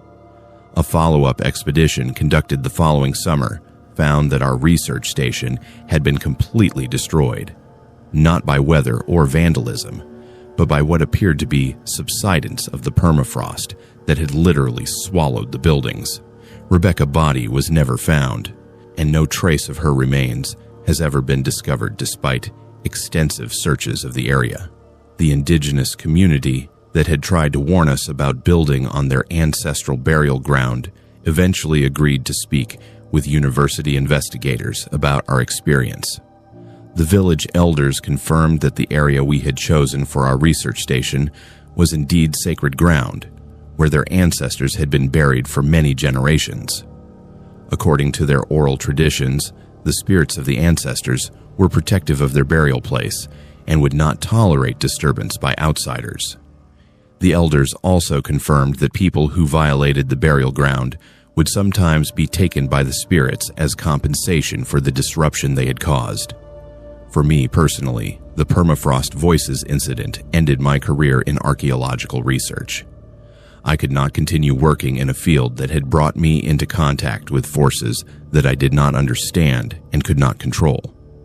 The knowledge that our scientific arrogance had cost Rebecca her life, and that we had dismissed indigenous wisdom as superstition, has haunted me for over 20 years. The research station site has been permanently abandoned, and the university has established new protocols requiring consultation with indigenous communities before conducting any archaeological or geological work on traditional lands. But these changes came too late to save Rebecca, and too late to undo the damage we had caused to a sacred burial ground that had been undisturbed for centuries. What terrifies me most about the permafrost voices is the realization that our modern scientific worldview left us completely unprepared to deal with phenomena that indigenous cultures have understood for thousands of years. We thought that our equipment and our education made us superior to traditional knowledge, but when we encountered forces beyond our understanding, all of our technology was useless. The voices that we heard beneath our research station were not supernatural phenomena that could be explained by science. They were the voices of people whose rest we had disturbed, and whose burial ground we had violated with our drilling and excavation. The fact that Rebecca's disappearance was the price of our ignorance is a burden that Dr. Vasquez, Marcus, and I will carry for the rest of our lives. Sometimes I wonder if Rebecca is still there, somewhere beneath the permafrost, kept by the spirits as payment for our intrusion into their sacred space.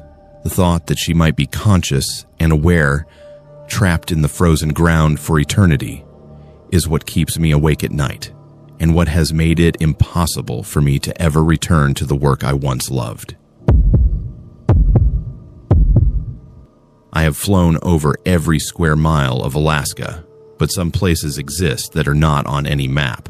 My name is Talon Morrison, and I have been a bush pilot in Alaska for 18 years. In that time, I have seen crashes that defied physics, weather patterns that made no meteorological sense, and places where my instruments would simply stop working for no apparent reason.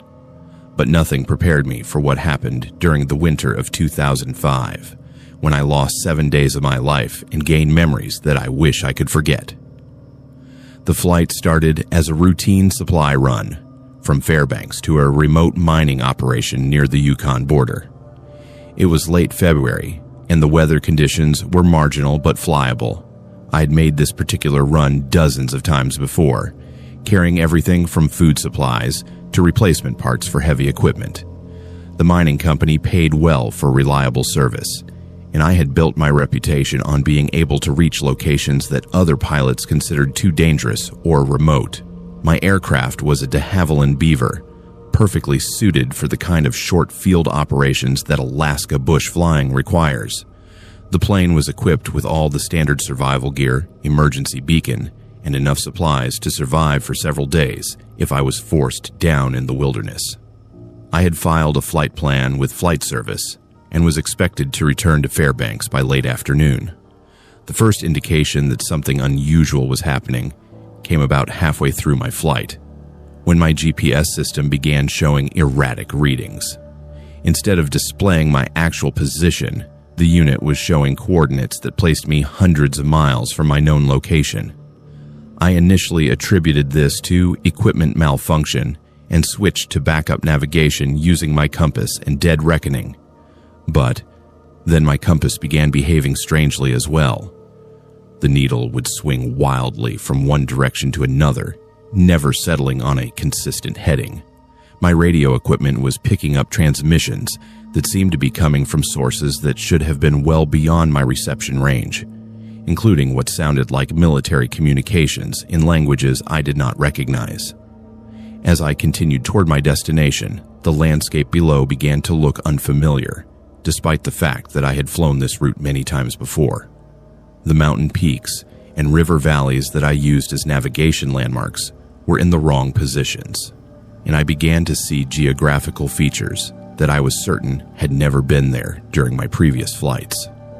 The weather conditions also began to deteriorate rapidly, with cloud formations that seemed to appear and disappear without following normal atmospheric patterns. Visibility dropped to near zero, and I made the decision to look for an emergency landing site rather than risk flying blind through mountainous terrain. I spotted what appeared to be a small lake with a cleared area that might accommodate an emergency landing. The approach was difficult due to the poor visibility and uncertain wind conditions, but I managed to get the aircraft down safely without damaging the plane or injuring myself. It was only after I had landed that I realized I had no idea where I was. The lake where I had landed was not on any of my charts, and the surrounding terrain bore no resemblance to the area where I thought I should be located. According to my calculations, I should have been near a series of well-mapped mountain ridges, but instead I found myself in what appeared to be a valley that was completely unknown to me.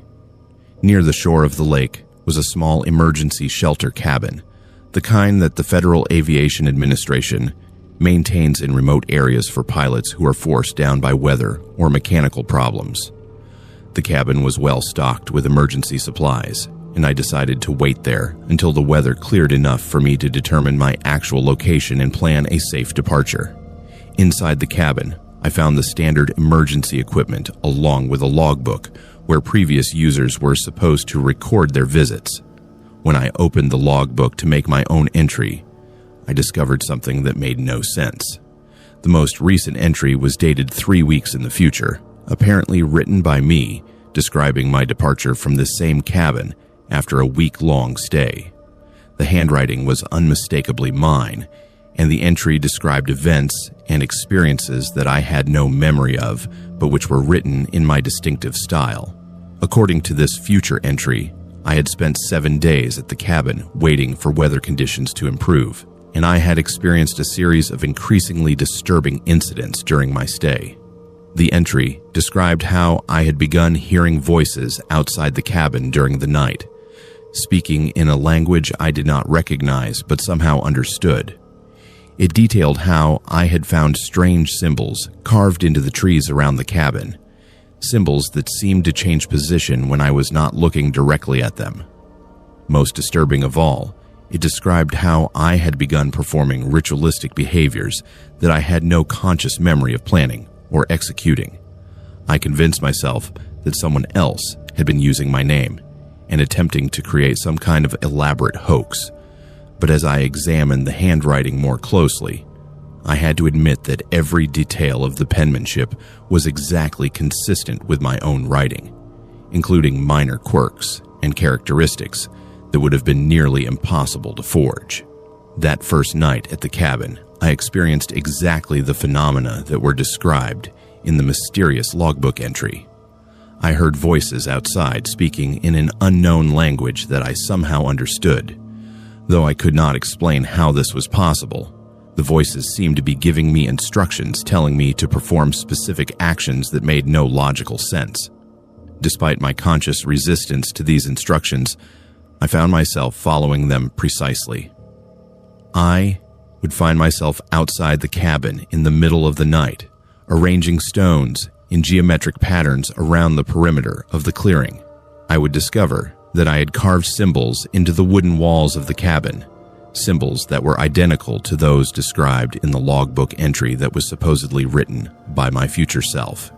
Each morning, I would have clear memories of performing these actions, but I could not remember making the conscious decision to do any of them. It was as if some other part of my mind was controlling my behavior during certain periods, following a plan or agenda that my conscious self was not aware of. By the third day, I had become convinced that I was experiencing some form of psychological breakdown, brought on by the stress of being lost in the wilderness. I activated my emergency beacon and attempted to contact search and rescue authorities using my survival radio. However, my radio transmissions seemed to be reaching destinations that made no geographic sense. I was able to establish contact with what appeared to be air traffic control facilities, but they were reporting weather conditions and flight information for areas of Alaska that were hundreds of miles from where I believed myself to be located. When I provided my emergency coordinates, the controllers claimed that no aircraft was showing on their radar at that position. The most disturbing communication came when I managed to reach what appeared to be my own base station in Fairbanks. The voice on the radio was clearly that of my business partner, but he was discussing my current situation as if it had already been resolved.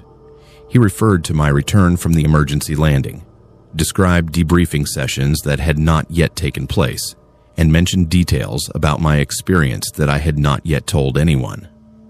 On my 5th day at the cabin, I discovered security cameras hidden in the surrounding forest. The cameras were sophisticated digital equipment that appeared to be recording my activities throughout my stay at the cabin. When I examined the cameras more closely, I found that they contained footage dating back several months, showing my own activities during visits to the cabin that I had no memory of making. The footage showed me performing the same ritualistic behaviors that I was currently experiencing, but during previous visits that had apparently taken place during times when I was certain I had been elsewhere. According to my business records and flight logs, I had been conducting routine flights and maintaining a normal schedule during the time periods when this footage was supposedly recorded. But the most disturbing footage showed conversations between myself and other individuals who I did not recognize. These conversations appeared to be taking place inside the cabin during my previous visits, and they involved detailed discussions of my current situation and the experiences I was having during this particular emergency landing. On my 6th day at the cabin, I made the decision to leave immediately, regardless of weather conditions or navigational uncertainty.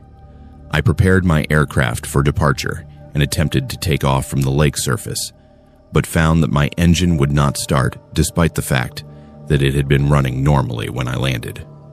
When I examined the engine, I discovered that several critical components had been removed, apparently by someone with detailed mechanical knowledge. The missing parts were arranged on the cabin floor in precise geometric patterns that matched the stone arrangements I had been compelled to create outside the building.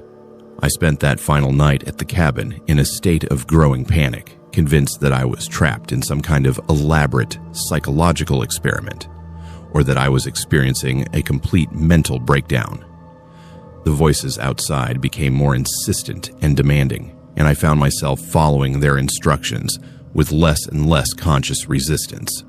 On what I believed was my 7th day at the cabin, I woke to find that my aircraft had been fully repaired and was ready for departure.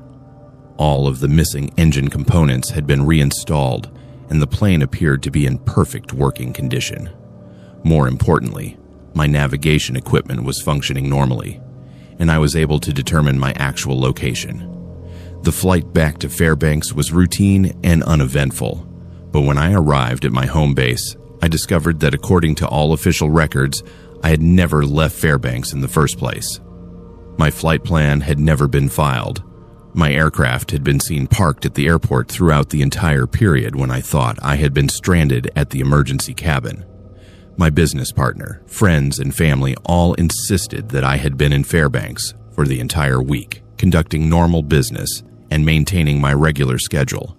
They had detailed memories of conversations and activities that I had apparently participated in, but which I had no recollection of whatsoever. When I attempted to locate the emergency cabin where I had spent what I believed was a week, I found that no such facility existed in the area where I remembered landing. Satellite imagery and detailed maps showed no lake or cleared area that matched the location where I had made my emergency landing. The logbook entry that I had written during my stay at the cabin was never found, despite extensive searches of my aircraft and personal belongings. The only evidence of my experience was a series of photographs on my digital camera showing the cabin, the surrounding forest, and the ritualistic arrangements I had created during my stay.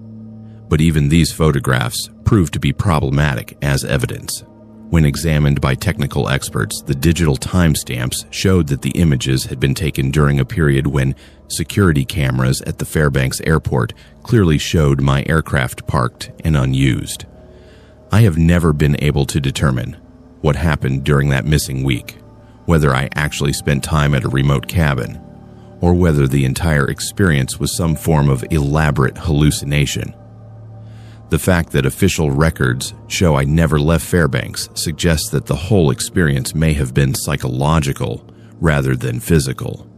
But the memories are so vivid and detailed that I cannot accept that they were purely imaginary.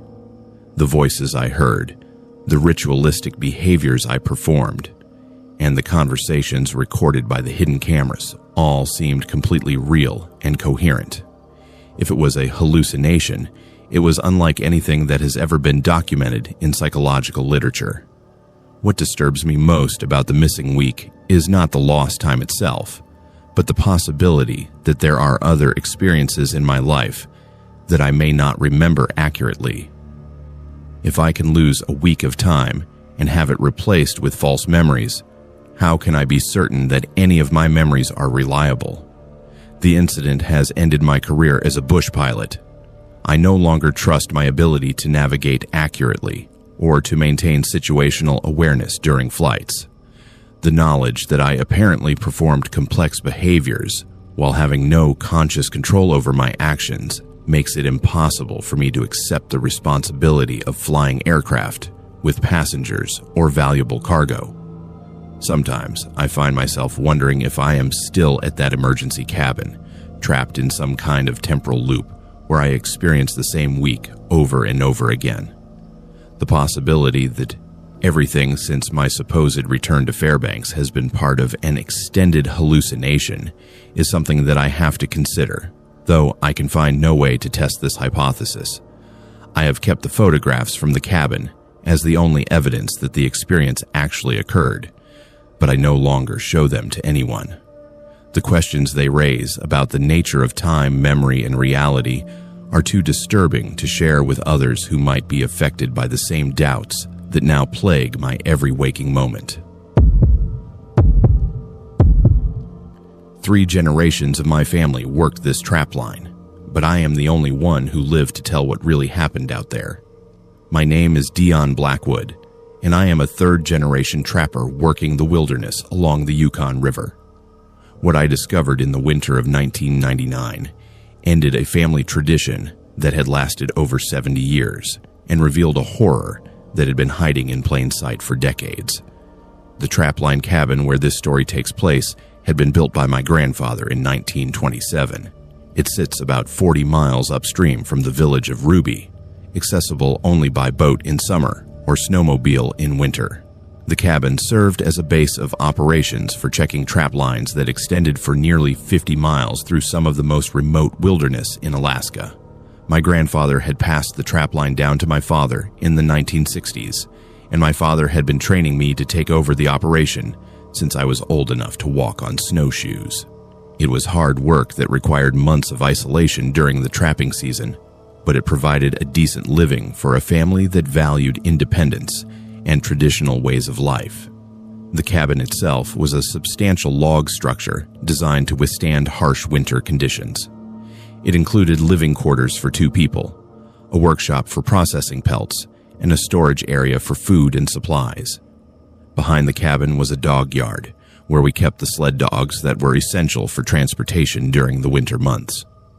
During the winter of 1998, my father had suffered a heart attack that prevented him from working the trap lines. As the oldest son, I had taken over the operation, spending the entire trapping season alone at the cabin while learning to manage the complex logistics of running such an extensive trapline system. It was during this first season, working alone, that I began to notice inconsistencies in the cabin records that my family had maintained for over 70 years. The logbooks showed periodic gaps in trapping activity, usually lasting several weeks, with no explanation for why the trap lines had been abandoned temporarily. More puzzling were discrepancies in the pelt counts and the amounts of meat that had been harvested over the years. According to the records, my grandfather and father had consistently taken far more meat from their trap lines than could be accounted for by the animals they had actually trapped. I initially attributed these discrepancies to incomplete record keeping, or perhaps to occasional hunting that had not been properly documented. But as I continued working the trap lines that winter, I began to find evidence that suggested something far more disturbing had been taking place.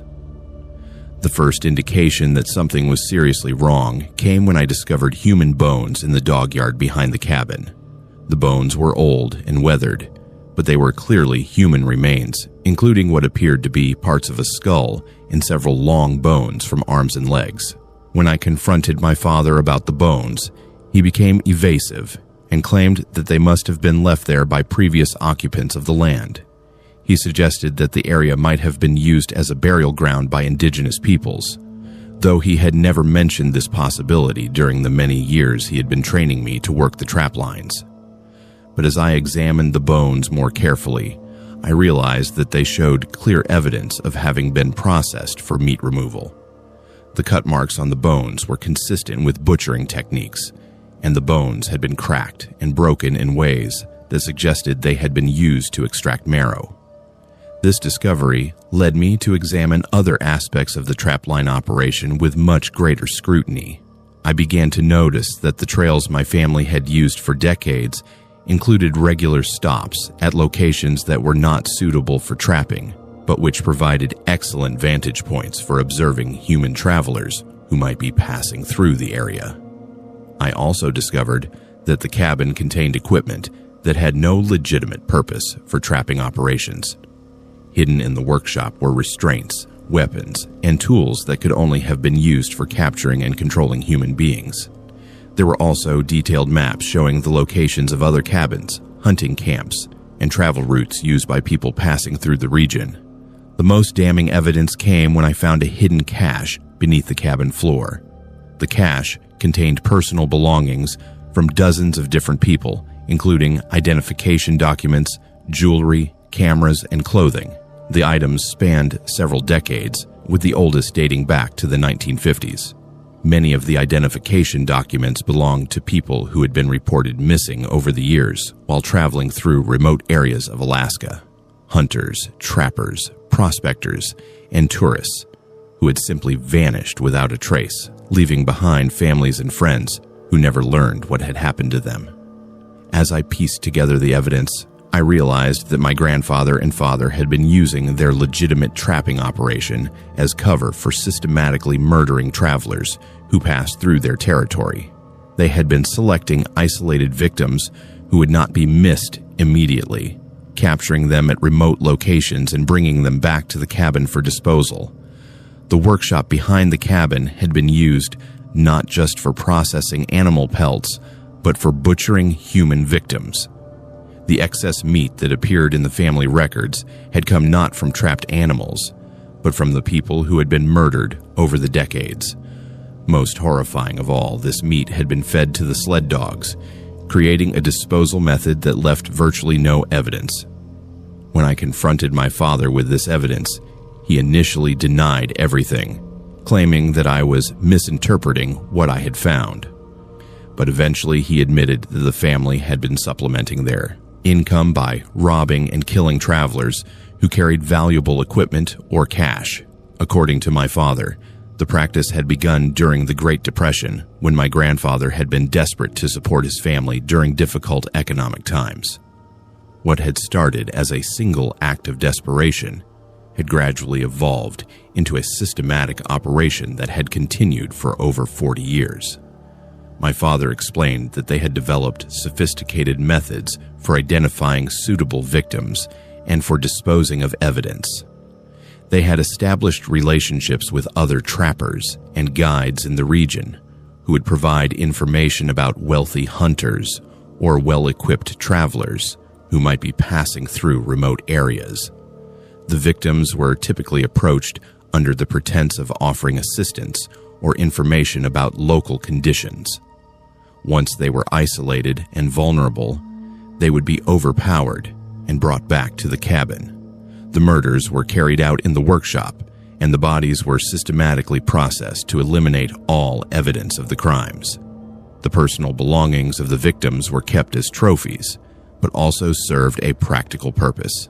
Identity documents and equipment could sometimes be sold to generate additional income, while other items were kept as proof of successful kills for the benefit of other family members who participated in the operation.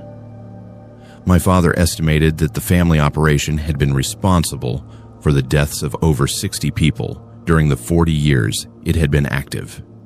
He insisted that they had been careful to select only victims who would not be missed or whose disappearances could be attributed to accidents or natural causes in the harsh Alaskan wilderness. The psychological impact of these revelations was devastating. I had spent my entire life learning skills and traditions from men who I had respected and admired, not knowing that they were teaching me to participate in a family business built on systematic murder. I immediately contacted the Alaska State Troopers and provided them with all of the evidence I had discovered. The subsequent investigation confirmed the worst aspects of what I had learned about my family history and led to the identification of dozens of victims whose families had been searching for answers for decades.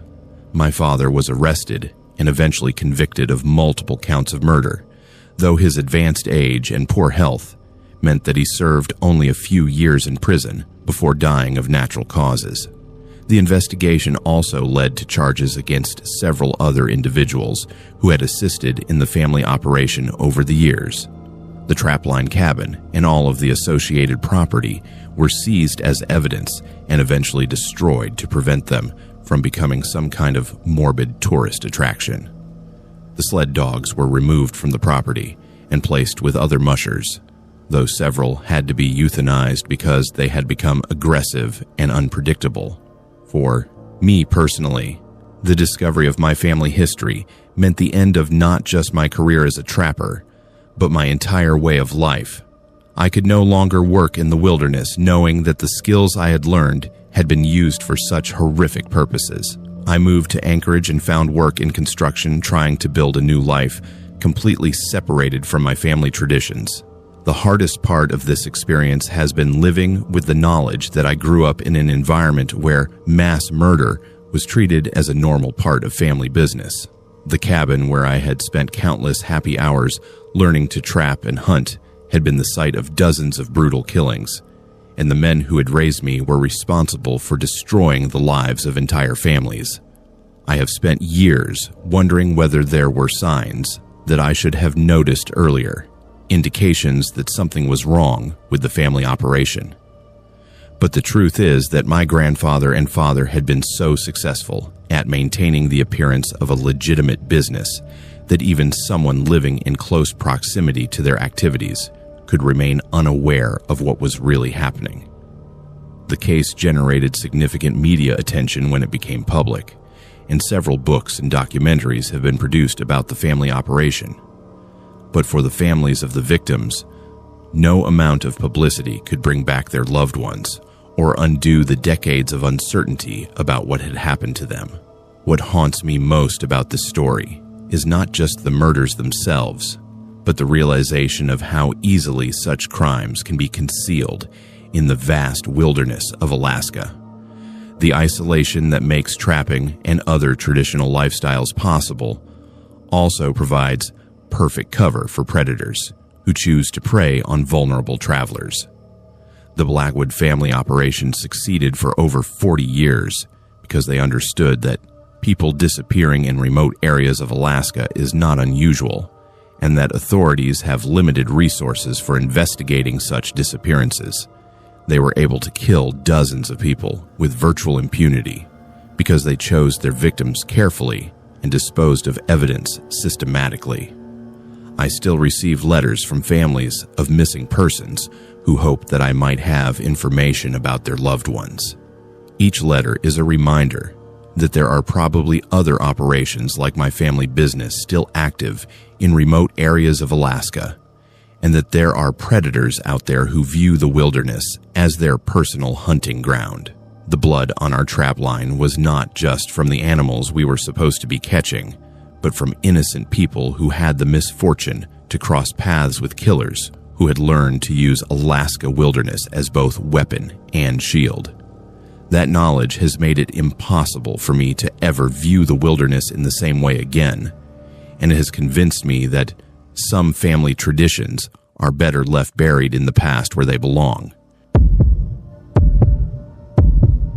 Mile marker 127 on the Dalton Highway. Every trucker knows to never stop there alone. This story takes place in the winter of 2006, during one of the worst blizzards I had experienced in my 15 years of hauling freight across Alaska's most dangerous road. My name is Kendricks Williams, and I drive 18-wheelers between Fairbanks and Prudhoe Bay, carrying supplies to the oil fields through some of the most unforgiving terrain in North America. The Dalton Highway is known as one of the most dangerous roads in the world, stretching 414 miles through wilderness, where temperatures can drop to 60 below zero and help can be hundreds of miles away. Most of the year, truckers travel this route in convoys for safety, but during the worst weather conditions, sometimes you find yourself completely alone on the road.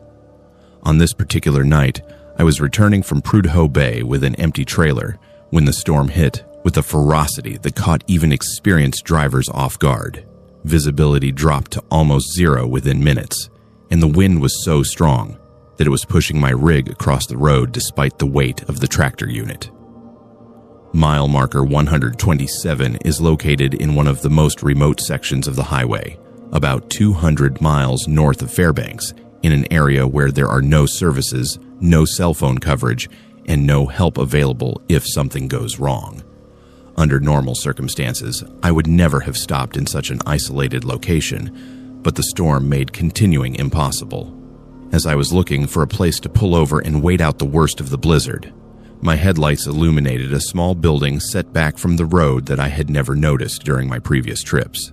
The structure appeared to be an old trucker rest cabin, the kind that had been built along remote highways during the early days of commercial freight hauling. The cabin was small but substantial, built from heavy logs and designed to withstand harsh Arctic conditions. There was a cleared area beside it, where I could safely park my rig, and smoke was rising from the chimney, suggesting that the building had a working fireplace and might provide adequate shelter until the storm passed. I parked my truck and made my way through the blowing snow to the cabin door. The building was unlocked, which was not unusual for emergency shelters in remote areas of Alaska. These cabins are typically maintained by the state or by trucking companies as refuge for drivers who find themselves stranded by weather or mechanical problems. The interior of the cabin was warmer than I had expected, with a substantial fire burning in a stone fireplace. The cabin contained basic furnishings including a table, chairs, sleeping bunks, and shelves stocked with emergency supplies. Everything appeared to be in good condition, suggesting that the facility was regularly maintained despite its remote location.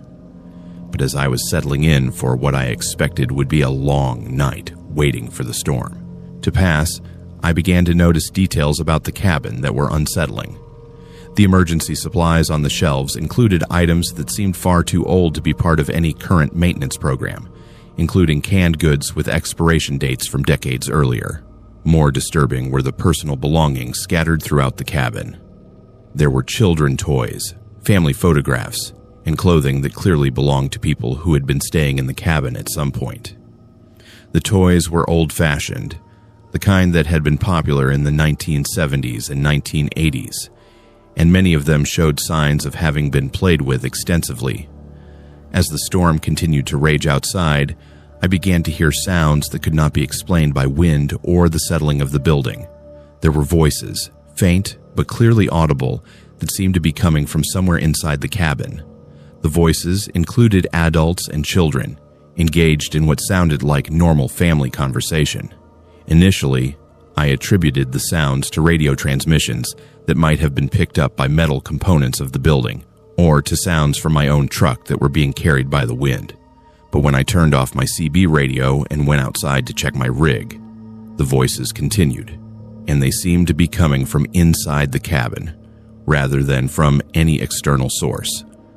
When I returned to the cabin, the voices became clearer and more distinct. I could hear a man and woman discussing travel plans, and children asking questions about their destination. The conversation had the casual, intimate quality of a family that had been traveling together for an extended period of time. But what made these voices truly disturbing was that they seemed to be describing a situation that was very similar to my own. The family was apparently stranded by bad weather, and were discussing how long they might need to stay in the cabin before conditions improved enough for them to continue their journey. As I listened more carefully, I began to realize that the voices were describing events that had apparently taken place many years earlier. The family was discussing travel by car rather than truck, and their conversation included references to dates and places that suggested they had been traveling during the late 1970s. The most chilling moment came when I heard one of the children ask how much longer they would need to stay in the cabin before someone came to help them. The father voice responded that help would come eventually, but that they needed to stay warm and stay together until rescue arrived. This conversation was followed by a period of silence, and then I began to hear different sounds. Instead of conversation, there were sounds of distress, including crying and expressions of fear and desperation. The children's voices became increasingly frightened, and the adult voices took on a tone of barely controlled panic. Over the course of the night, I heard what appeared to be the gradual deterioration of a family situation as they realized that help was not coming and that they were trapped in the cabin by weather conditions that were beyond their ability to survive. The voices chronicled their growing desperation as their food supplies ran low and the cold began to overwhelm their ability to maintain adequate heat. The most heartbreaking sounds were the children's voices as they gradually became weaker and less frequent. I could hear them asking their parents when they would be able to go home, and the parents trying to comfort them with promises that everything would be all right, even as their own voices revealed their growing despair. By morning, the storm had passed, and the voices had stopped. As I prepared to leave the cabin and continue my journey, I decided to investigate the history of the building to try to understand what I had experienced during the night. When I contacted the Alaska Department of Transportation about the cabin, I learned that no such facility was supposed to exist at mile marker 127. According to their records, there were no rest cabins or emergency shelters in that section of the highway, and no permits had ever been issued for construction in that area. But when I described the location and appearance of the building to other truckers, several of them reported having seen the same cabin during emergency situations over the years. More importantly, they had heard the same voices that I had encountered, and they described the same family conversation that seemed to chronicle a tragic outcome. Further investigation revealed that in February of 1970, a family of 4 had been reported missing while traveling from Anchorage to Fairbanks during severe winter weather. The family had been driving a car that was not equipped for extreme cold weather conditions, and they had disappeared somewhere along the northern section of the highway. The family had included 2 adults and 2 children, ages 8 and 10. Search and rescue operations had been conducted for several weeks, but no trace of the family or their vehicle had ever been found. The case had eventually been classified as a missing persons investigation, with the assumption that the family had died of exposure after becoming stranded by weather. According to the missing persons report, the family had been traveling to visit relatives in Fairbanks and had been expected to arrive on a specific date. When they failed to appear and attempts to contact them were unsuccessful, family members had contacted authorities and a search had been organized. The search had been hampered by severe weather conditions and the vast area that needed to be covered. Helicopter and ground search teams had covered hundreds of miles of highway and surrounding wilderness, but they had found no evidence of the missing family or any indication of what had happened to them. The realization that I had apparently been listening to the final hours of this family life was devastating. The voices I had heard were not supernatural phenomena, but the echoes of real people who had died slowly and desperately while waiting for help that never came. Several other truckers have reported similar experiences at the cabin over the years, always during severe weather conditions when they were forced to seek emergency shelter. All of them described hearing the same family voices, chronicling the same gradual deterioration from hope to despair to final silence. The psychological impact of spending a night listening to a family die of cold and starvation was profound and long-lasting. For months afterward, I found myself unable to sleep without hearing the children's voices asking when they would be able to go home, knowing that they never would. I continued driving the Dalton Highway for several more years, but I never stopped at mile marker 127 again, regardless of weather conditions. On subsequent trips, I began to notice that the cabin was not always visible from the road, appearing only during severe storms when drivers might be desperate enough to seek shelter there. Other drivers have reported that the cabin seems to appear when it is needed most, providing shelter for truckers who might otherwise die of exposure in their disabled vehicles. But the price of that shelter is spending a night listening to the final hours of a family who died, waiting for the same kind of help. The cabin serves as both refuge and memorial, offering physical shelter while forcing visitors to confront the human cost of Alaska's harsh wilderness. The family who died there in 1930 continues to relive their final hours, trapped not just by the cold, but by the trauma of their own deaths.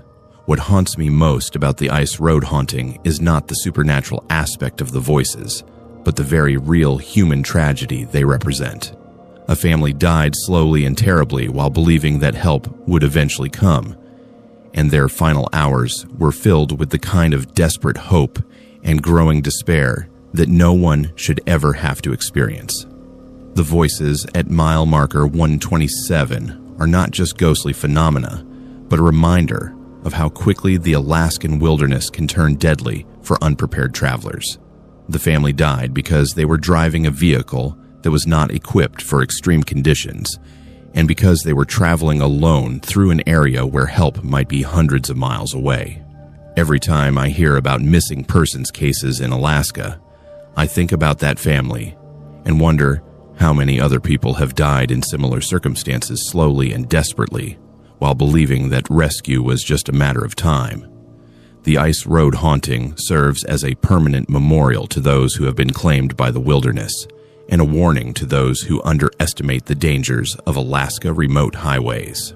The cabin at mile marker 127 continues to provide shelter for stranded truckers, but the price of that shelter is confronting the reality that sometimes, in the vastness of Alaska, help does not come in time, and people die alone and afraid while waiting for salvation that will never arrive.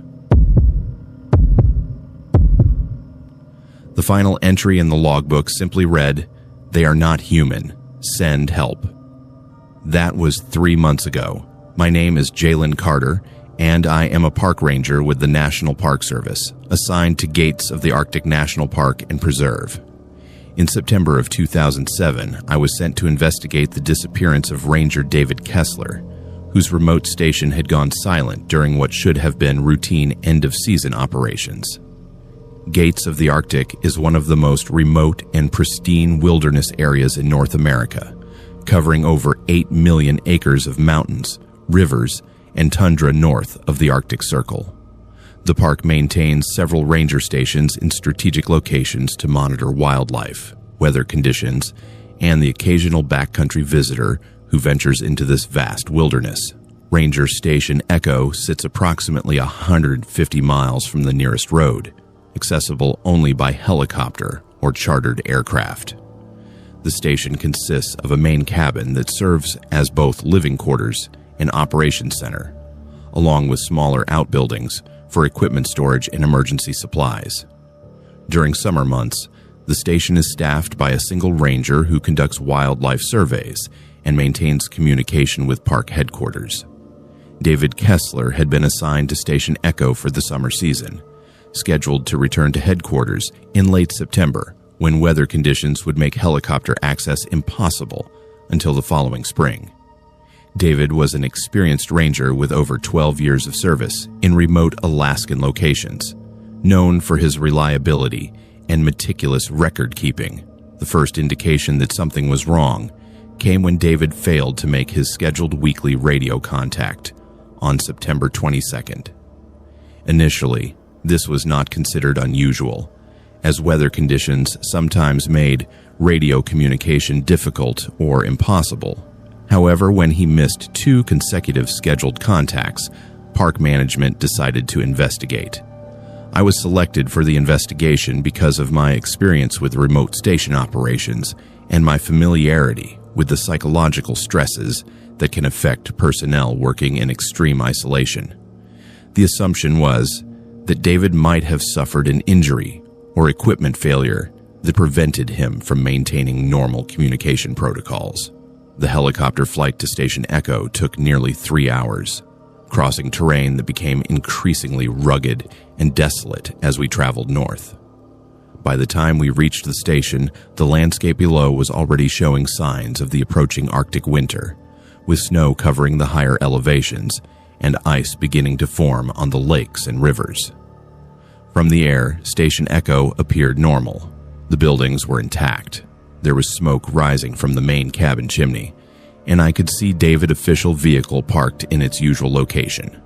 However, the pilot noted that there was no response to our radio calls as we approached, and no one emerged from the buildings despite the obvious sound of our helicopter. After landing, I approached the main cabin and found the door unlocked. Inside, everything appeared to be in normal condition. The cabin was warm. There were recent signs of food preparation, and David's personal belongings were arranged as if he had simply stepped outside temporarily and planned to return shortly. But it was David's logbook that provided the first clear indication that something serious had gone wrong at Station Echo. David was required to make daily entries documenting weather conditions, wildlife observations, and any unusual events or incidents. His entries had always been detailed and professional, providing valuable information for park management and scientific research. The entries from early September followed the usual pattern, describing routine maintenance activities, wildlife sightings, and weather observations. However, beginning around September 10th, the tone and content of the entries began to change dramatically. David started reporting unusual animal behavior, including sightings of creatures that did not match any known species found in the gates of the Arctic region. He described encounters with animals that appeared to move and behave in ways that defied normal wildlife behavior patterns. The September 12th entry read, "Observed group of entities approaching station from North Ridge. Bipedal movement but wrong proportions for human. Maintained surveillance for over 3 hours. Subjects showed intelligence and apparent communication but remained at distance of approximately 200 yards." On September 15th, David wrote, "Third night of systematic probing around station perimeter. Entities test doors and windows during hours of darkness. Leave symbols carved in trees that change position between daylight observations. Request immediate consultation with tribal authorities regarding possible cultural significance." The entries became increasingly disturbing as they progressed. David reported that the entities had begun to demonstrate knowledge of human behavior and technology, apparently studying his routines and attempting to manipulate his equipment. He described finding his radio antenna modified in ways that suggested sophisticated understanding of electronics. September 18th entry. Entities have learned to mimic human vocalizations. Heard clear English speech during last night incident, including use of my name and radio call sign. Voices originated from multiple positions simultaneously, suggesting coordinated communication. The September 20th entry was the longest and most detailed, describing a direct confrontation with the entities that had apparently lasted throughout the night. According to David's account, the entities had surrounded the station and had attempted to gain entry through various means, including manipulation of locks and systematic testing of structural weak points. David wrote that during this incident he had been able to observe the entities closely enough to determine that, while they appeared generally humanoid, their physical characteristics were inconsistent with any known human population. He described proportions that were subtly wrong, movement patterns that suggested different joint structures, and facial features that seemed almost human but unmistakably different. The final entry, dated September 21st, was brief and written in handwriting that appeared increasingly erratic. "They are not human. Send help." After that date, there were no additional entries in the logbook, and there was no sign of David anywhere at the station. However, there was clear evidence that someone or something had been living in the cabin since his disappearance. Food had been consumed, the fireplace had been maintained, and personal items had been moved and rearranged. More disturbing was evidence of modifications that had been made to the cabin structure. Someone had carved symbols into the interior walls, symbols that appeared to match those that David had described finding on trees around the station perimeter. The symbols were complex and appeared to follow some kind of systematic pattern, though their meaning was completely unknown. I also found evidence that the radio equipment had been systematically dismantled and reassembled, apparently by someone with considerable technical knowledge. The modifications appeared designed to extend the range and power of the radio, though for what purpose was unclear. Outside the cabin, I discovered the symbols that David had mentioned in his logbook entries. The carvings were found on trees throughout the area around the station, and they did indeed appear to change position between observations. Symbols that I photographed in specific locations would be found in different positions when I returned to the same area later. The most disturbing discovery was evidence of systematic surveillance of the station. I found observation posts in the surrounding forest that had been constructed with sophisticated understanding of concealment and sight lines. The posts provided clear views of all station activities while remaining virtually invisible from ground level. But perhaps most unsettling was the realization that I was not alone at the station. During my first night there, I became aware that I was being watched by entities that maintained positions just beyond the range of my flashlight. I could hear movement in the darkness around the cabin, and I occasionally caught glimpses of figures that seemed to move with intelligence and purpose. The entities made no attempt to communicate or approach the cabin directly, but their presence was constant and unmistakable. They seemed to be studying my activities with the same systematic attention that David had described in his logbook entries. On my second day at the station, I discovered David's final message. Hidden beneath loose floorboards in the cabin was a sealed envelope containing additional documentation that David had apparently concealed before his disappearance. The envelope contained photographs, sketches, and written observations that provided much more detailed information about the entities. The photographs were blurry and taken in low-light conditions, but they clearly showed humanoid figures with proportions and features that were subtly but unmistakably non-human. The figures appeared to be wearing clothing or coverings that looked almost like human outdoor gear, but with details that were somehow wrong. David's sketches provided more detail about the physical characteristics of the entities.